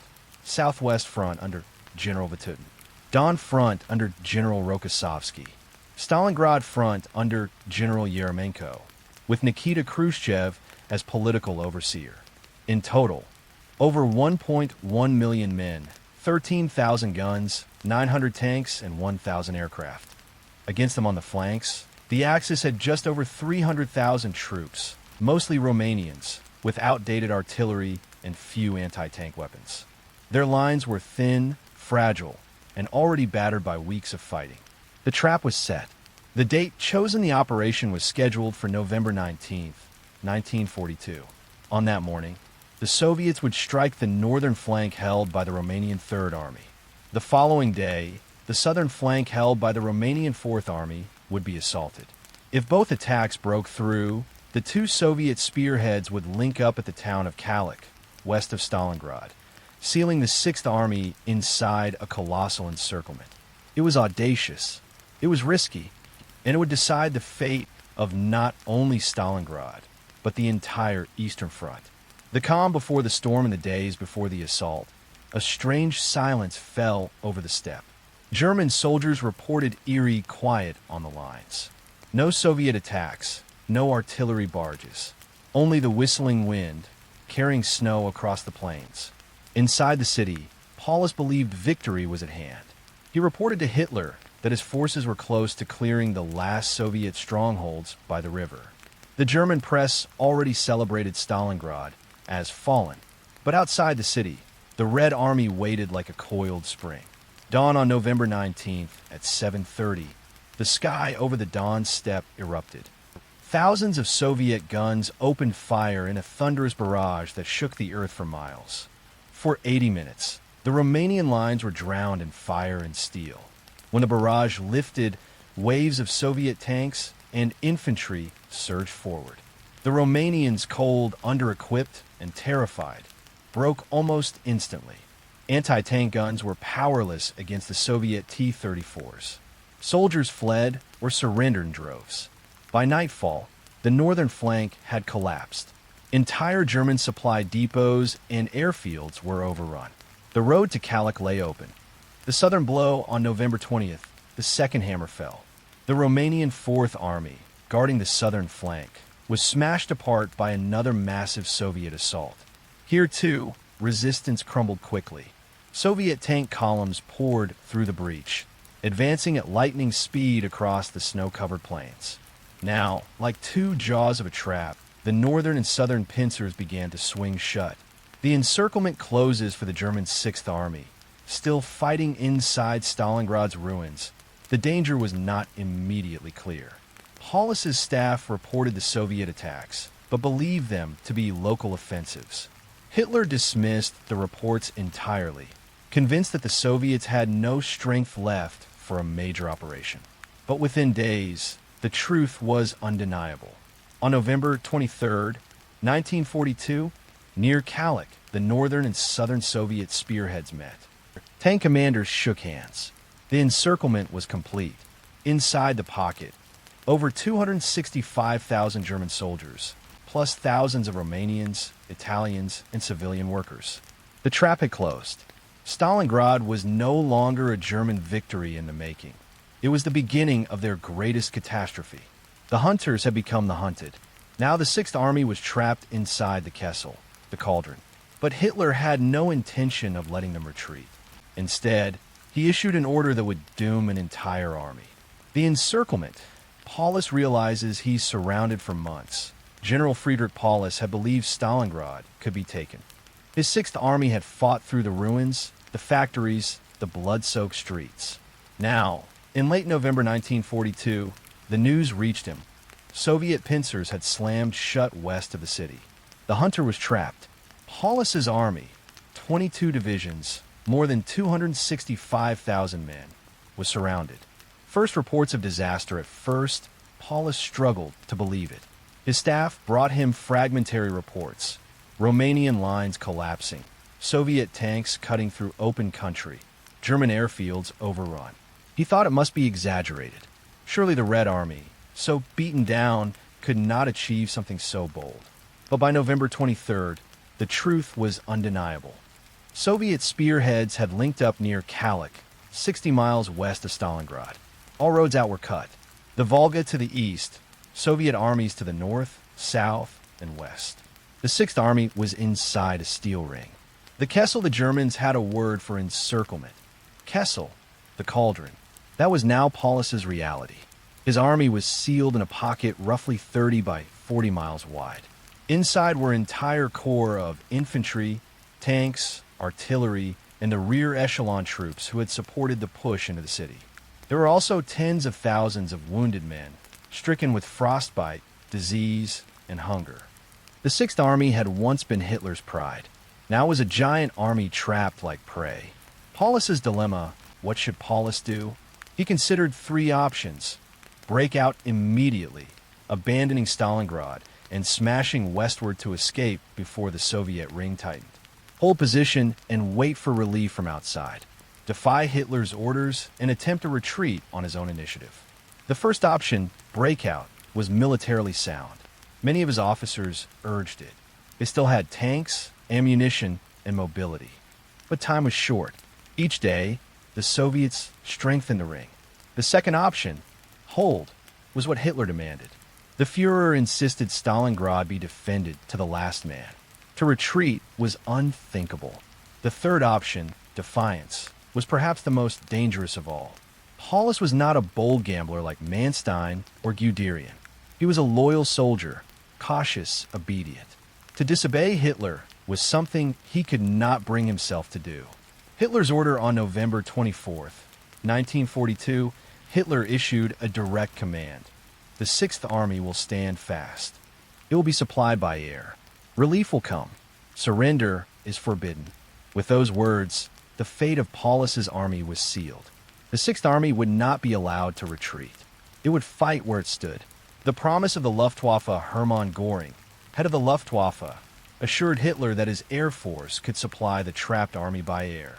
He boasted of delivering 500 tons of supplies per day, enough to keep the Sixth Army alive until a relief force arrived. But the reality was grimly different. The Luftwaffe could barely manage 100 tons per day, often less. Airfields were distant, planes were few, and Soviet fighters and anti-aircraft fire took a deadly toll. What Göring promised was impossible, and yet Hitler believed him. Paulus's silence. Paulus received the order to stand fast. He knew the truth, that his men would starve without supplies, that his army could not survive the winter trapped in the ruins of a dead city. But Paulus was not the kind of man to defy his Führer. He obeyed. Some officers urged him to act independently. General Walther von Seydlitz argued fiercely for a breakout. He told Paulus that obedience meant destruction. But Paulus, torn between duty and reality, chose to wait. He placed his faith in Hitler's promise that relief would come. Life inside the cauldron, meanwhile, life in the Kessel grew desperate. The winter tightened its grip. Snow fell thick. The Volga froze. Temperatures dropped to minus 30 degrees Celsius, minus 22 degrees Fahrenheit. Food was rationed cruelly. Horses were slaughtered for meat. Soldiers boiled belts and boots for sustenance. Wounded men lay freezing in unheated shelters, their breath turning to ice. And all the while, the Soviets tightened the noose. Artillery pounded the pocket daily. Snipers picked off anyone careless enough to move in daylight. The Sixth Army was shrinking, not from enemy fire alone, but from hunger, cold, and despair. Paulus had chosen to obey Hitler, but salvation, if it came, would have to come from outside. Now, all eyes turned to Field Marshal Erich von Manstein, who was assembling a relief force. The fate of 265,000 men depended on him. Hitler's orders, no retreat, no surrender, when the jaws of the Soviet trap snapped shut around Stalingrad, many German officers instinctively thought the same thing. Break out now, while we still can. It was the only rational choice. But in his headquarters in Rassenburg, East Prussia, Adolf Hitler saw things differently. For him, Stalingrad was not just a battlefield. It was a symbol. And in Hitler's mind, symbols were more important than strategy. Hitler's obsession with Stalingrad since the beginning of Operation Barbarossa, Hitler had dreamed of conquering the city that bore Stalin's name. To him, its capture would be both a propaganda victory and a mortal wound to Soviet morale. Now that his Sixth Army was trapped there, he refused to let it go. The Sixth Army will not retreat one step. Stalingrad must be held at all costs.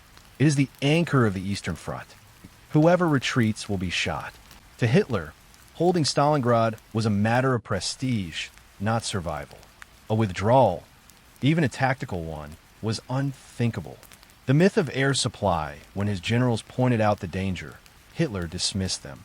Hermann Göring, ever eager to please, had already promised that the Luftwaffe could supply Paulus by air.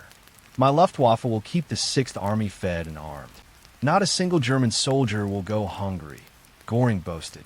It was a lie, and many within the German high command knew it. But Hitler clung to the promise. To him, the Luftwaffe's air bridge meant Paulus could hold until relief arrived. Clash with the generals, some of Germany's most experienced officers pleaded for reason. General Heinz Guderian, the father of Blitzkrieg, called the idea of holding Stalingrad madness. General von Manstein, who would later attempt a relief operation, warned that the longer Paulus remained trapped, the less chance there would be of saving him. Even Colonel General Zeitzler, the chief of the Army General Staff, begged Hitler to allow Paulus to attempt a breakout. But Hitler's answer was always the same. The Sixth Army will stand fast. There will be no retreat. Stalingrad will be held like a fortress. The fortress city. Hitler began referring to Stalingrad not as a battlefield, but as a Festung, a fortress. In his imagination, the ruins of the city could be turned into a German stronghold, supplied by air, holding down vast Soviet forces while the rest of the Wehrmacht prepared new offensives. The Sixth Army was no longer an army in his eyes. It was a sacrifice, a pawn to be used in his larger vision of the war. Paulus under pressure for Paulus, the order was devastating. He had never been a bold commander, but even he recognized the danger. His staff officers pushed him relentlessly to defy Hitler. General von Seydlitz declared, "We cannot sit here and die. The only hope is to break out. If you do not act, the Sixth Army will be lost." But Paulus remained silent. He could not bring himself to disobey. His sense of obedience, his loyalty to Hitler, was stronger than his willingness to risk initiative. The result was paralysis. Instead of moving west, Paulus sat and waited. The soldiers' despair, meanwhile, in the Kessel, the soldiers sensed the madness of the order. They had expected to break out. Instead, they were told to hold. Their rations dwindled, their fuel was nearly gone, and the winter cold was merciless. Yet the order came down again and again: stand fast. Do not yield. Fight to the last man. One soldier wrote in his diary, "The order is madness. We're to sit here in the snow until we starve." This is not war, it is murder. The turning of the tide by insisting on no retreat, Hitler had transformed a possible escape into a death sentence. Every day that Paulus delayed weakened the Sixth Army further. Every day, the Soviets strengthened their encirclement. What could have been a fighting withdrawal in November would, by December, become an impossible dream. The fate of the Sixth Army now rested not in Paulus's hands, but in those of Field Marshal Erich von Manstein, tasked with breaking the encirclement from outside. Operation Winter Storm would be their last chance for salvation. The Luftwaffe lifeline, Goering's deadly promise when Hitler ordered the Sixth Army to stand fast inside Stalingrad. He did so with a single reassurance: the Luftwaffe will supply you. The promise came from Reichsmarschall Hermann Göring, head of Germany's Air Force. He assured Hitler that he could deliver 500 tons of food, fuel, and ammunition per day, enough to keep Paulus's 265,000 men alive and fighting. It was bold, it was confident, and it was a lie. The reality of the airlift from the very start, the numbers didn't add up. The Sixth Army needed at least 700 tons per day to maintain combat readiness: food, fuel, ammunition, medical supplies. The absolute bare minimum for survival was 300 tons. But the Luftwaffe never came close. In December, they averaged only 80 to 100 tons per day. Some days, the weather or Soviet air defenses cut that number to near zero. Planes are too few, airfields too far, the Soviet fighters and flak too deadly. The airlift was doomed before it began. The planes of desperation, Göring threw every available transport aircraft into the effort. The Ju-52, a reliable but slow trimotor, vulnerable to Soviet fighters. The He-111 bomber, hastily converted into a cargo plane, its bomb bay packed with sacks of flour or boxes of ammunition. Even WW2 Condors, designed for long-range maritime patrol, were pressed into service. But the losses were staggering. Soviet Yak and Lag fighters prowled the skies. Anti-aircraft guns surrounded every approach. Hundreds of planes were destroyed. Hundreds more were grounded by the freezing conditions. Every ton of supplies came at the price of crews' lives. Gumrak and Potomnik inside the Kessel. The Sixth Army depended on two main airfields, Potomnik and Gumrak. At Potomnik, wounded soldiers crowded the runway, begging to be flown out. Thousands lay in the snow, frostbitten, bleeding, moaning for mercy. Very few made it onto the planes. Gumrak was little better, a frozen strip constantly shelled by Soviet artillery, where wrecked aircraft littered the field. The airfields became scenes of horror. For every plane that landed, desperate men swarmed it, hoping to escape.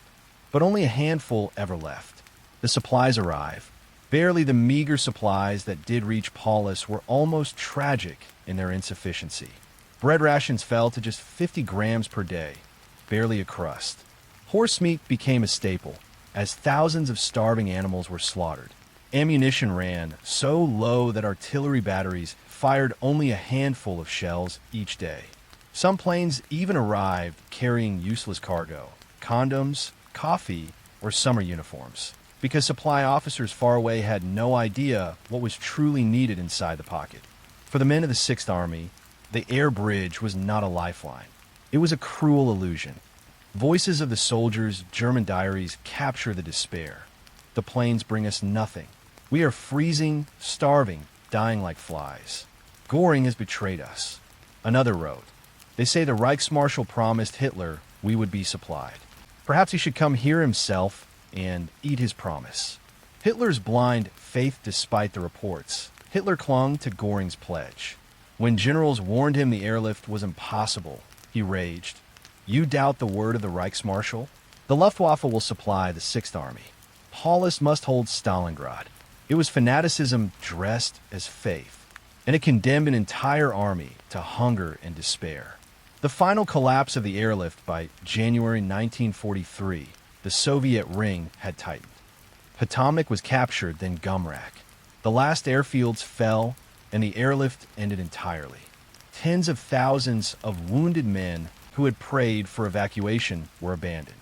They froze in makeshift hospitals, starved in the ruins, or were captured when the Soviets overran their shelters. The lifeline Goring promised had become a death sentence. The Sixth Army was dying by inches. But outside the encirclement, one last hope remained. Field Marshal Manstein was preparing Operation Winter Storm, a desperate attempt to break through the Soviet lines and rescue Paulus before it was too late. Frozen hunger. Life inside the Kessel winter in Stalingrad was merciless. Snow buried the ruins, winds howled across the steppe, and the temperature plunged to minus 30 degrees Celsius, minus 22 degrees Fahrenheit. For the Sixth Army, trapped in the Kessel with dwindling supplies, the cold became as deadly as any Soviet bullet.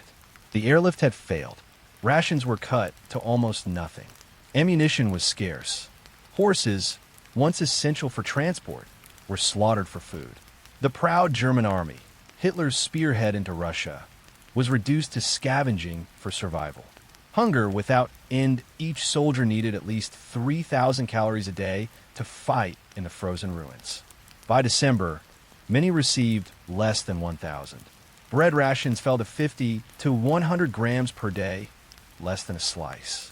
Soldiers boiled horse bones for soup, scraping marrow for a few drops of fat. Some chewed leather straps, boiled belts, or gnawed frozen potatoes stolen from Soviet cellars. One diary entry read, "Hunger is constant. We think of food day and night. Our strength leaves us. Soon, only death will release us." The frozen frostbite struck mercilessly. Men with worn boots and thin uniforms stood guard in blizzards until their toes blackened and rotted. Fingers froze to rifles. Faces turned white with frost, then gray with gangrene. The wounded suffered the worst. In makeshift hospitals, unheated basements, ruined schools, shattered factories, thousands lay shivering under thin blankets. There were no medicines, no proper bandages, often no food at all. A German doctor wrote, "We have amputated with blunt knives without anesthesia. Men scream until their voices fail. Then they beg for death. We can give them neither morphine nor mercy." Life in the ruins, the city itself, was a frozen tomb. Rubble served as shelters. Burned-out tanks became bunkers. Soldiers huddled in holes dug into the snow. Fires forbidden for fear of Soviet artillery. When rations arrived, men fought for crumbs. Cigarettes became more valuable than gold. And everywhere, the dead lay unburied, frozen in grotesque positions, their faces locked in eternal screams. Snow drifted over them like a shroud, but the wind uncovered them again. Cannibalism and desperation whispers spread of men eating the dead. Official reports never confirmed it, but survivors later admitted the unthinkable had happened. In a frozen wasteland, starvation stripped away morality. One soldier confessed years later, "We swore we would never speak of it. But yes, some ate the flesh of the fallen. When you are starving, nothing else matters. Only survival." Morale crumbles once proud. The Sixth Army had become hollow. Soldiers no longer believed in Hitler's promises or Göring's air bridge. Letters home, when they could still be sent, spoke only of despair. "We are abandoned. The Führer has left us here to die. Remember me, for I will not return." Yet Paulus, ever obedient, still enforced Hitler's orders. No retreat, no surrender. His men continued to fight, even as hunger gnawed at their bellies and frost ate away their limbs. The Soviet view for the Red Army, the suffering of the Germans, was both pitiful and satisfying. Soviet soldiers who once feared the invincible Wehrmacht now saw them starving, weak, and broken. One Soviet officer recalled, "We watched them eat their horses, then their dogs, then nothing at all. They were no longer the enemy we had feared. They were ghosts." Death by numbers by January 1943, thousands were dying each week of hunger, cold, and disease. Entire units wasted away without ever firing a shot. The Sixth Army, once 265,000 strong, was dissolving into skeletons in uniform. Yet even in this nightmare, hope flickered. Outside the cauldron, Manstein had launched Operation Winter Storm, a relief attempt to reach Stalingrad. The starving soldiers clung to the rumor of rescue. waiting for salvation that never came. Allied armies collapse. Romanians and Italians overrun when Soviet tanks surged across the steppe in November 1942. They did not strike the Sixth Army head-on. Instead, they smashed into its flanks, and those flanks were not German. On both sides of Stalingrad, the Wehrmacht relied on its allies to hold the line. Romanians, Italians, and Hungarians, under-equipped, poorly trained, and already exhausted, faced the full weight of the Red Army's armored spearheads. The result was catastrophe. The Romanian front, the first to shatter north of Stalingrad, the Third Romanian Army, commanded by General Petre Dumitrescu, held a 140-mile line. They had little anti-tank weaponry, almost no winter clothing, and only thin trenches against the endless steppe. On November 19, 1942, Operation Uranus began. The Soviets unleashed a blizzard of artillery fire, then sent waves of T-34 tanks and infantry against the Romanians. The defenders' few 37mm anti-tank guns, nicknamed door knockers, were useless. Shells bounced off the Soviet armor. Romanian soldiers fought bravely, but were cut to pieces. In just 48 hours, the Third Romanian Army ceased to exist as a fighting force. Tens of thousands were killed, wounded, or captured. One survivor recalled, "The tanks came like a steel tide. We fired until our guns melted, but nothing could stop them. Our lines dissolved. Men ran, men died, men vanished." The collapse south of the city at the same time, south of Stalingrad. The 4th Romanian Army faced the Soviet 51st and 57th Armies. They too were overrun. Entire divisions disintegrated. Units fled in chaos across the snow, abandoning guns, vehicles, even comrades. German officers cursed them as cowards, but the truth was crueler. No infantry with rifles and outdated artillery could stand against Soviet armor and mass Katyusha rockets. By November 23rd, the Romanians were gone, and the Soviet pincers had closed behind Paulus's Sixth Army. The Italian army's ordeal to the west, along the Don River, stood the Italian Eighth Army. These men were not involved directly in the Stalingrad pocket at first, but their fate was sealed once the Soviet offensive spread. In January 1943, during Operation Little Saturn, the Red Army struck the Italians with overwhelming force. Under-equipped, dressed in thin wool coats instead of winter gear, the Italians froze as much as they fought. Entire corps were annihilated. The Alpini divisions, famed mountain troops, fought heroically but were encircled and destroyed. Out of 229,000 Italians, fewer than half returned from Russia. A soldier later wrote, "We fought not against men, but against the snow, the cold, and the tanks. We were sent to die far from home, for a war that was never ours." The Hungarian sacrifice further north, the Second Hungarian Army held a sector of the front. Poorly armed and with little experience, they too faced the fury of Soviet offensives in January 1943. They fought bitterly, but the outcome was the same: annihilation. Out of 200,000 Hungarians sent to Russia, nearly 120,000 never returned.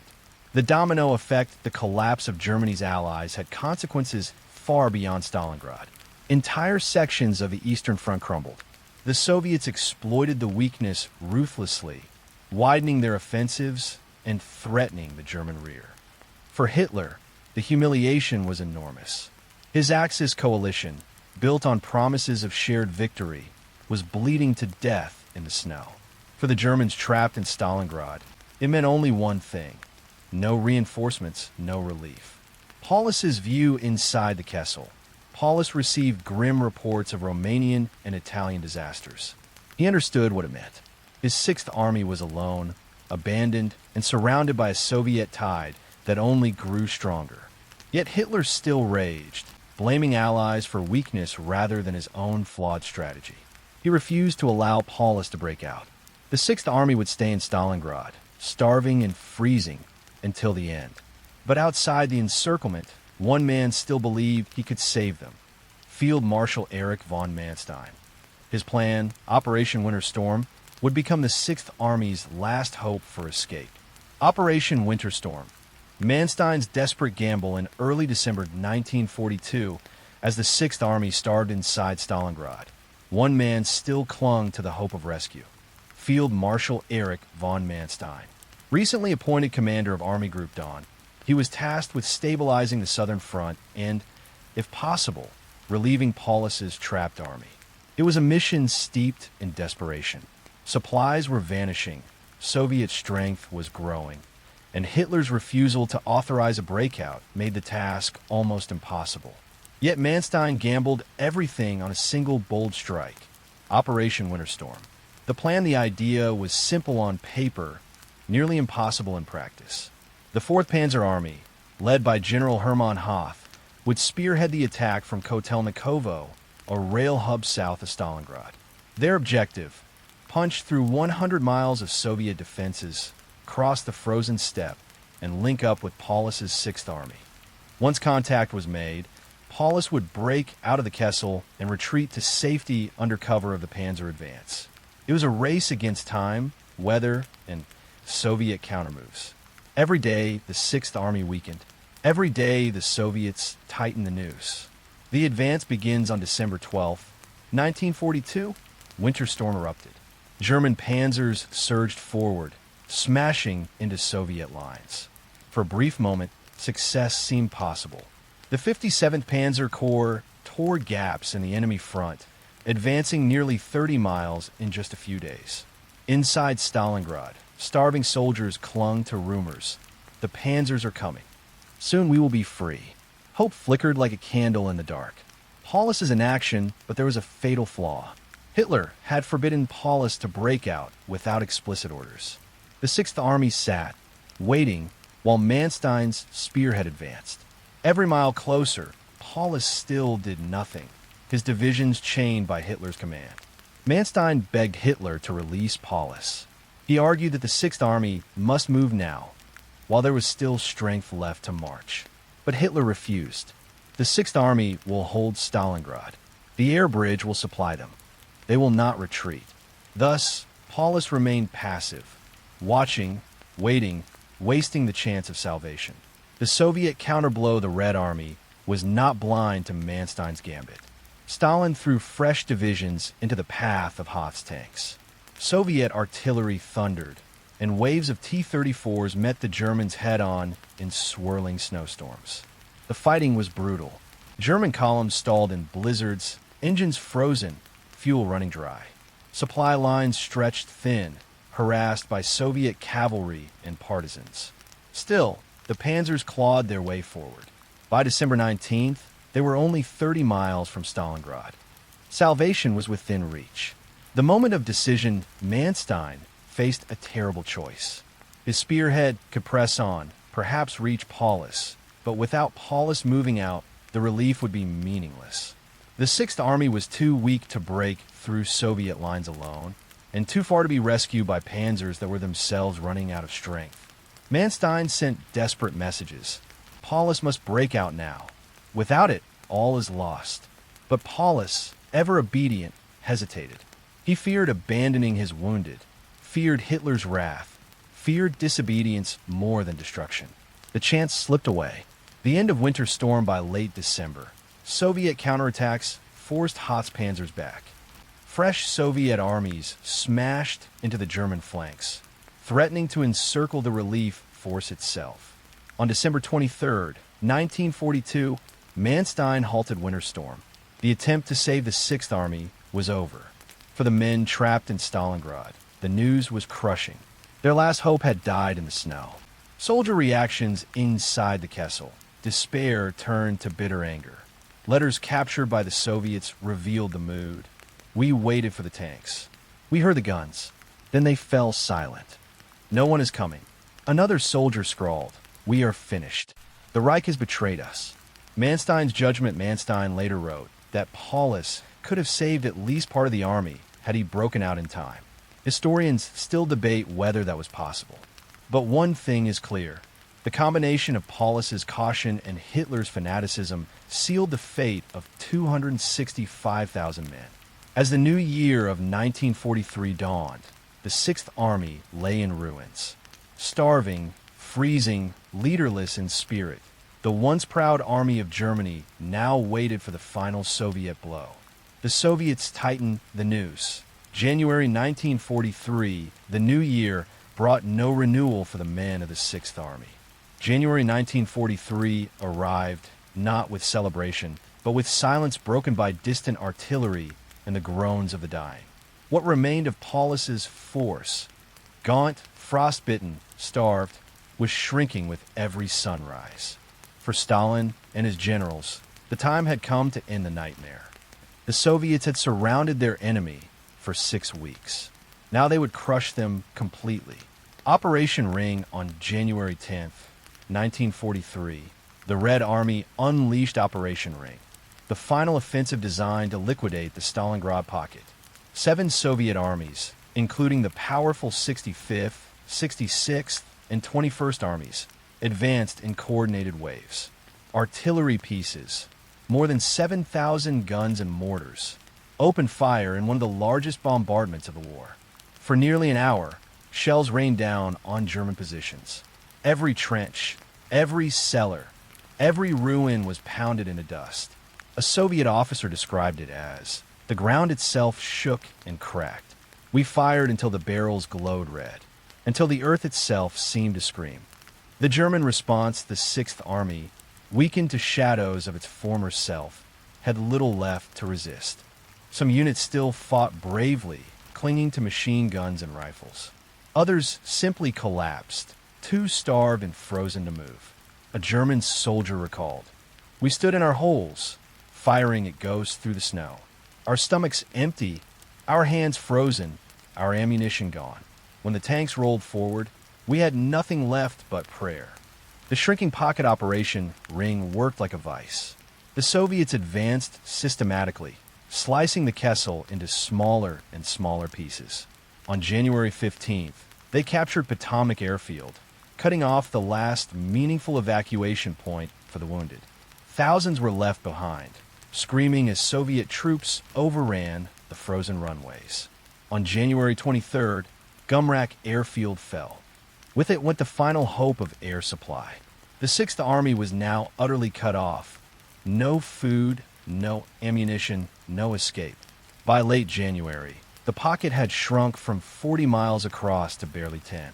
Starvation and collapse with supply gone. Starvation became absolute. Rations fell to nothing. Soldiers boiled wallpaper paste for calories, roasted stray dogs, and chewed frozen corpses. Disease swept through the ranks. Typhus, dysentery, gangrene. Entire companies disappeared without firing a shot.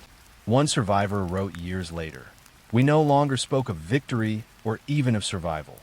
We spoke only of when and how death would come." The Soviet advance inside the city as the pocket shrank. Soviet troops pressed into the very heart of the ruined city. Factories, once fought over room by room, now became slaughterhouses. Germans too weak to fight huddled in basements, waiting for capture or shell. Every building was contested. Soviet flamethrowers cleared bunkers. Tanks crushed barricades. Infantry swarmed through ruins that Germans had defended for months, now too weak to resist. Paulus's headquarters, Paulus, had withdrawn to a cellar in the department store Univermag in central Stalingrad. From there, he commanded little more than fragments of an army. His telephone lines fell silent one by one as divisions ceased to exist. Reports to Hitler grew shorter, more desperate. Yet still the Führer demanded resistance. The Sixth Army must hold its ground to the last man and bullet. But there were no bullets left, and men were dying without ever firing their rifles. The Soviets close in by January 25th. The Sixth Army had been split in two. Northern and southern pockets fought in isolation, unable to communicate. Each awaited the inevitable Soviet assault. For the Red Army, the end was near. For the Germans inside, the nightmare was complete. And then, on January 31st, 1943, Soviet soldiers stormed the Univermag department store.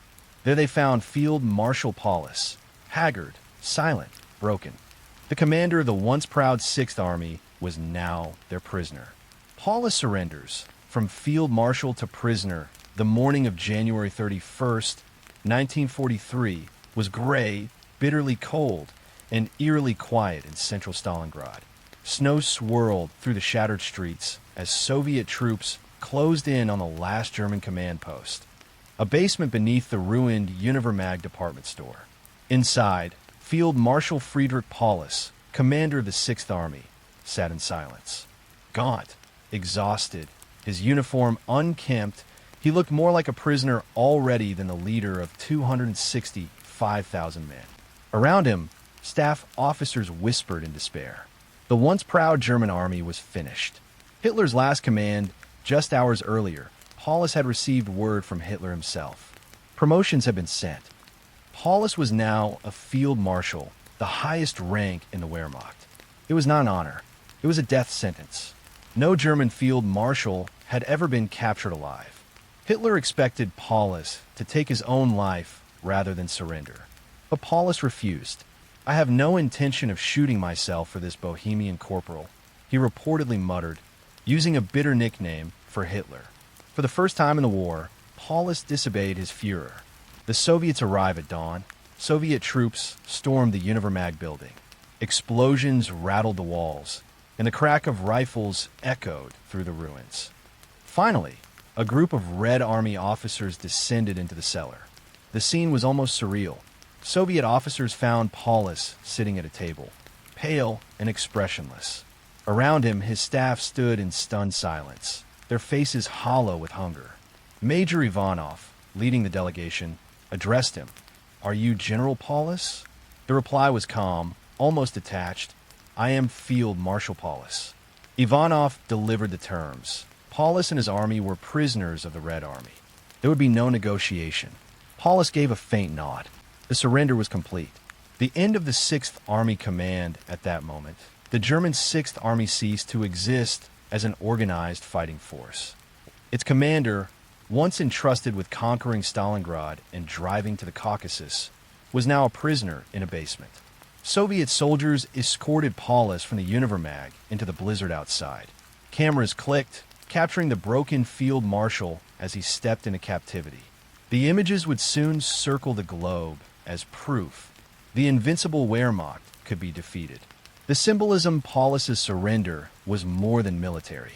It was psychological. For Hitler, it was a betrayal. He had demanded death before dishonor, yet Paulus lived. For the German people, it was a shattering blow. The propaganda machine had promised victory at Stalingrad. Now, their greatest army was gone. For the Soviets, it was triumph.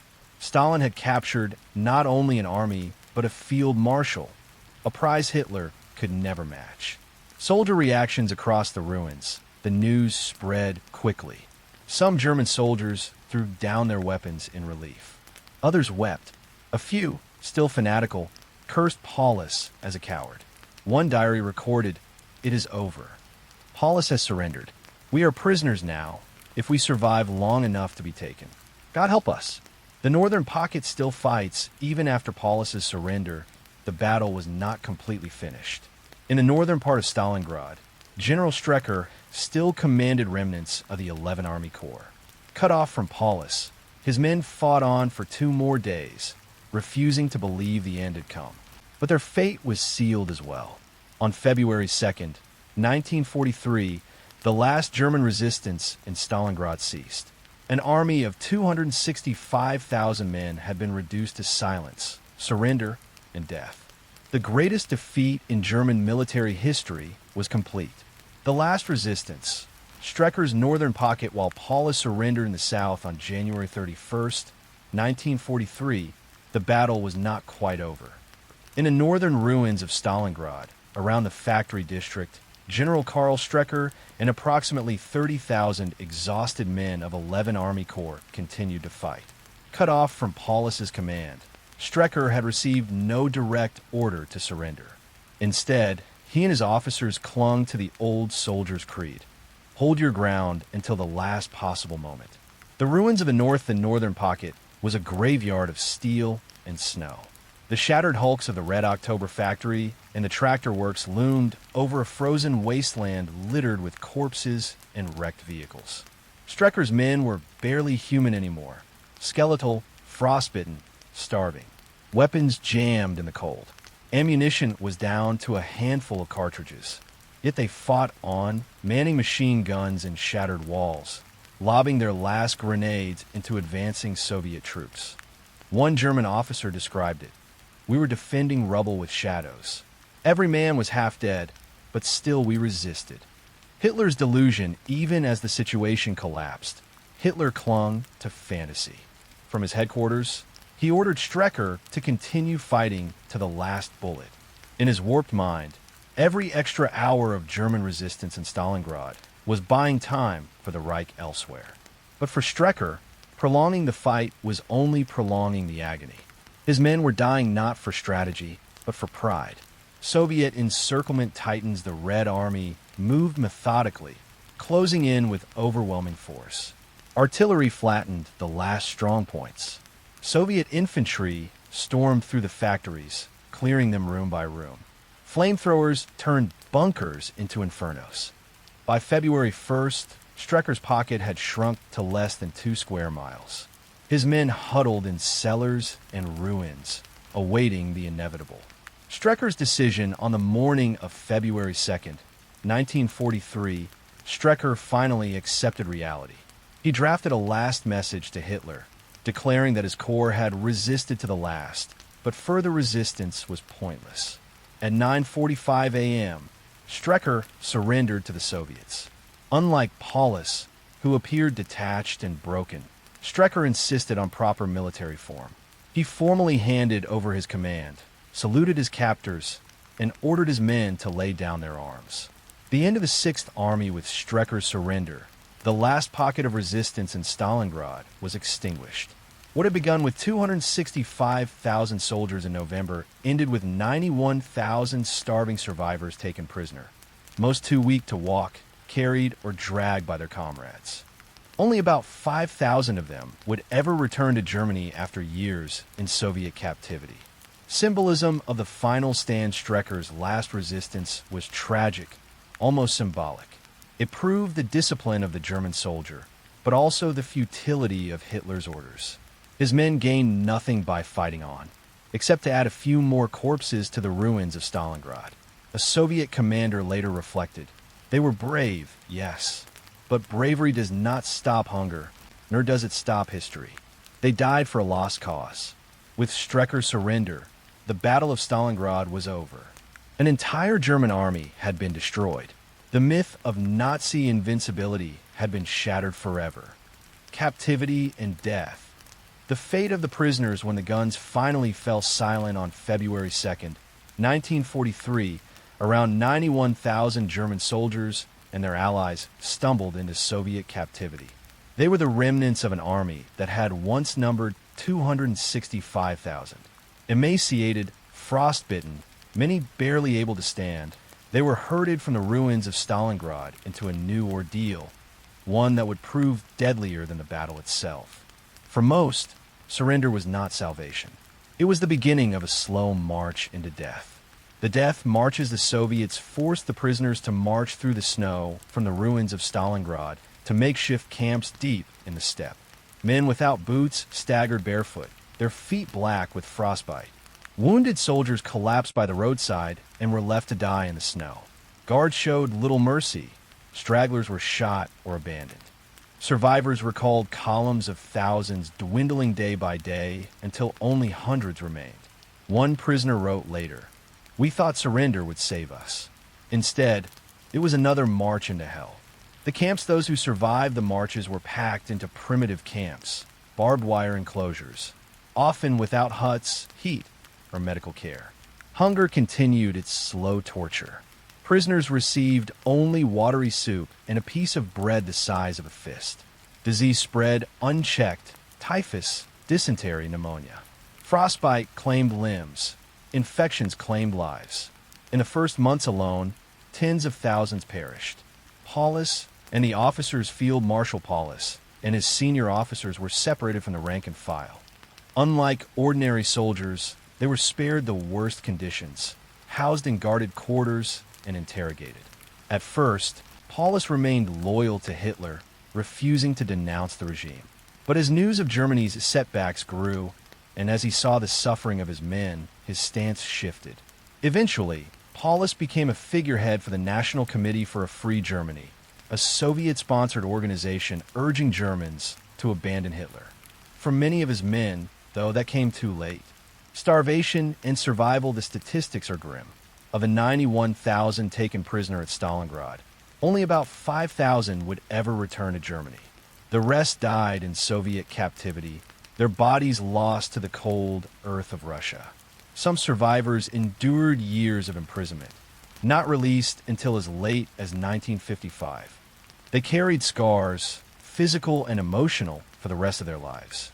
One returnee later recalled, "I left Stalingrad with 100 comrades. 12 years later, I came home alone." Soviet propaganda for Stalin.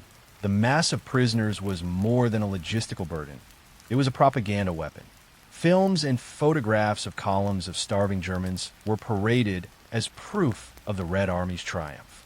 Posters proclaimed, "This is the fate of Hitler's armies." For the German people, the images were devastating. Families clung to the hope that their sons, husbands, and fathers might be among the survivors. Most never saw them again. A German tragedy for Germany. The fate of the Stalingrad prisoners became a national trauma. The loss was not only military, it was deeply personal. Nearly every German town had men who vanished into the snows of Russia, never to return. The survivors who did make it home decades later spoke little of their ordeal. The memories were too painful, too dark.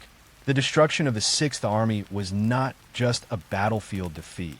It was a human catastrophe that scarred Germany for generations. But beyond the suffering of individuals, Stalingrad carried enormous strategic consequences. It marked the true turning point of the war on the Eastern Front. A world watches.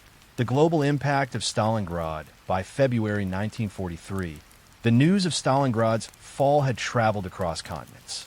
The surrender of Paulus and the Sixth Army was not just a German tragedy. It was a seismic shock felt in every capital, from Washington to London to Tokyo. The world realized that Hitler's army was not invincible, and the tide of the Second World War had shifted decisively. Allied reactions in London. Prime Minister Winston Churchill received the news with a mixture of relief and triumph. For months, Britain had feared that the Wehrmacht would crush the Soviet Union and turn the Eastern Front into a German victory. Churchill wrote in his diary, "Stalingrad is a black day for Hitler. The German armies, hitherto unstoppable, have been shattered. This is the beginning of the end for the Reich." Across the Atlantic, President Franklin D.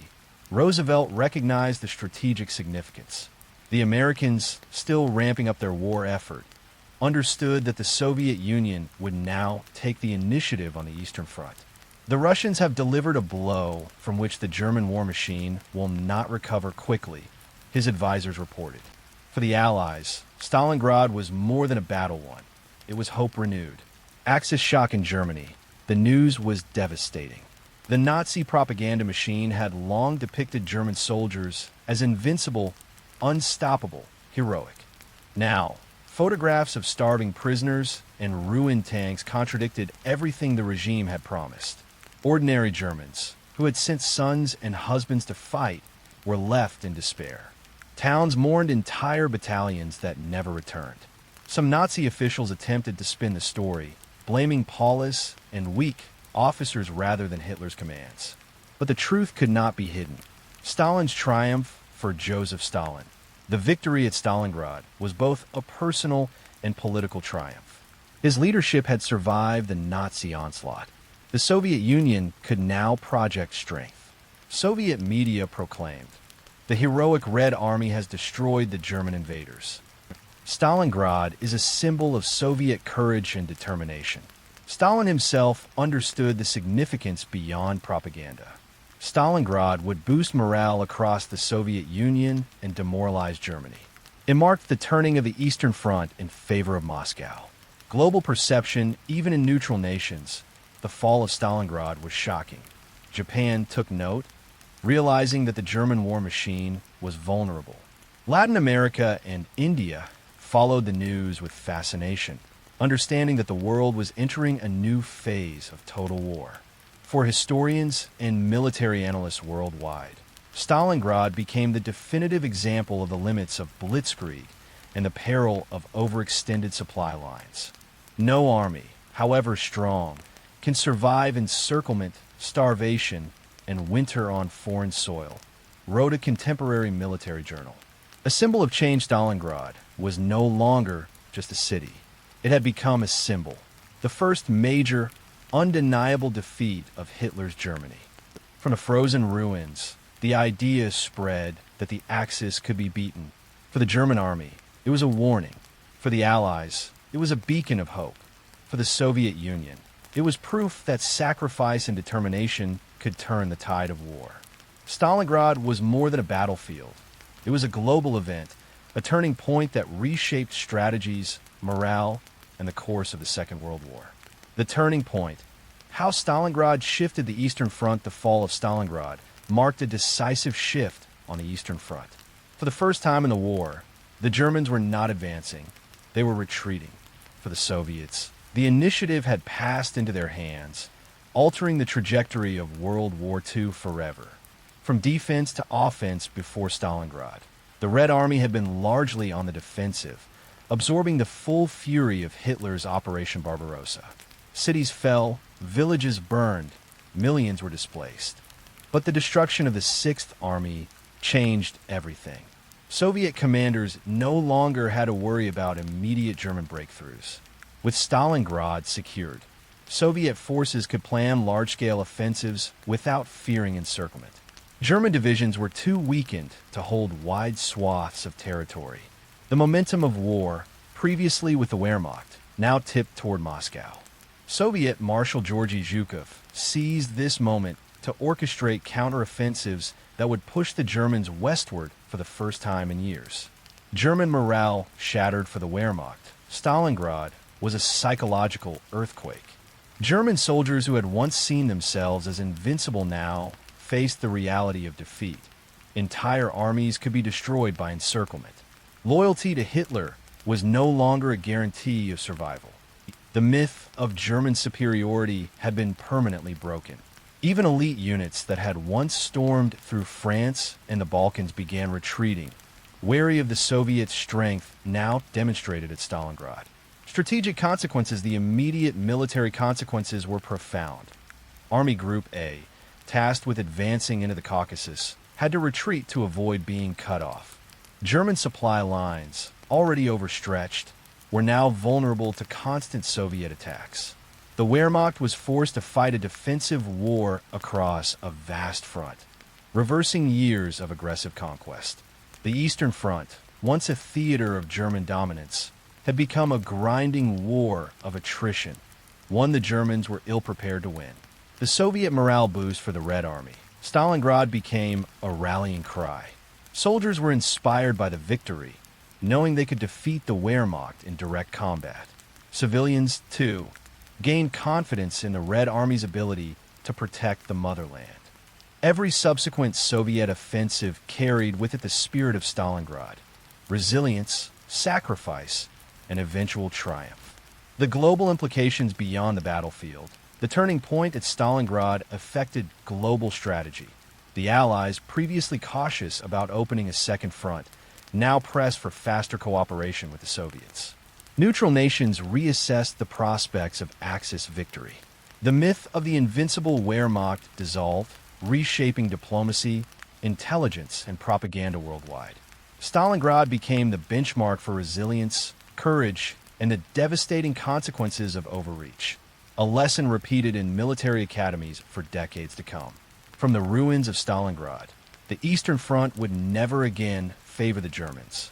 The Sixth Army's destruction and the Soviets' rising momentum marked a strategic and psychological turning point in the Second World War. Legacy of Stalingrad. Lessons, memory, and history. Stalingrad did not end when the last German soldier surrendered. Its legacy reverberates through history, military strategy, and human memory. The city, once a battlefield of fire and snow, became a symbol of sacrifice, endurance, and the devastating cost of war. Military lesson Stalingrad is studied in military academies worldwide as a textbook example of both strategic brilliance and catastrophic miscalculation, encirclement and attrition. Hitler's insistence on holding positions at all costs created a deadly trap. Encirclement of a major army proved devastating. Supply lines, logistics matter more than tactics. The failure of the Luftwaffe to maintain the airlift demonstrated that an army cannot fight without food, fuel, and ammunition. Morale versus obedience. Paulus obeyed Hitler's orders to the letter, but loyalty could not prevent starvation or death. Commanders learned the limits of following orders blindly. Weather as a weapon. Winter can be as deadly as any enemy. Freezing conditions amplified suffering and decimated forces unprepared for extreme climates. Stalingrad became a stark reminder that strategy, supply, and morale are as critical as firepower and manpower. Human cost of battle left a scar on humanity. German losses of 265,000 men, only about 5,000 returned from captivity. Soviet losses. Estimates suggest nearly 1.1 million soldiers were killed, wounded, or missing. Civilians. Tens of thousands of civilians perished, many trapped in the ruins, subjected to artillery fire, starvation, and disease. Survivors' memoirs recount unimaginable suffering, endurance against the cold, and the slow erosion of hope. Stalingrad became a story of human resilience in the face of death. Memory and commemoration in Russia, Stalingrad, renamed Volgograd in 1961, is remembered as the site of a monumental victory. Monuments, such as the Motherland Calls, tower over the battlefield, honoring the courage and sacrifice of the Red Army and civilians alike. Every year, commemorations remind the world of the harsh lessons of hubris, fanaticism, and the cost of war. In Germany, Stalingrad is remembered with solemnity, a cautionary tale of ambition and obedience gone tragically wrong. Historical significance strategically, Stalingrad marked the turning point of World War II on the Eastern Front. From this point forward, the Wehrmacht was largely on the defensive. The Soviet Union gained momentum, eventually pushing German forces back across Eastern Europe. The psychological impact reshaped global perception. Hitler's armies were no longer invincible. Historians agree, Stalingrad shifted the balance of power, proving that even the most formidable military machine could be brought down by strategy, determination, and resilience. A lasting symbol, Stalingrad endures as a testament to the extremes of human courage and suffering. From Paulus's surrender to the last Soviet offensives, it illustrates how leadership, logistics, and morale intertwine in war, and how ignoring them can lead to catastrophe. It also reminds us, behind statistics and strategy are the stories of individuals, soldiers, civilians, commanders, whose lives were forever altered by the unforgiving winter, the relentless artillery, and the crushing weight of history. Stalingrad is more than a battlefield. It is a warning, a lesson, and a monument. A reminder that war spares no one, and victory always demands both sacrifice and strategy. The echoes of Stalingrad continue to shape history, military thought, and collective memory, a chilling testament to the human cost of ambition and the enduring power of resilience. And so, the ruins of Stalingrad still whisper their story, not just of armies and generals, but of ordinary men and women who endured the unendurable. 250,000 soldiers marched into the city on the Volga, barely a fraction ever walked back. For the world, Stalingrad became more than a battle. It was a turning point, a warning, and a lesson carved into history with blood and fire. Even today, we remember it not only as a triumph or a defeat, but as a symbol of sacrifice, resilience, and the price humanity pays when war consumes everything. This was the story of Stalingrad, the battle that changed the course of the Second World War forever. Subscribe for more stories of history.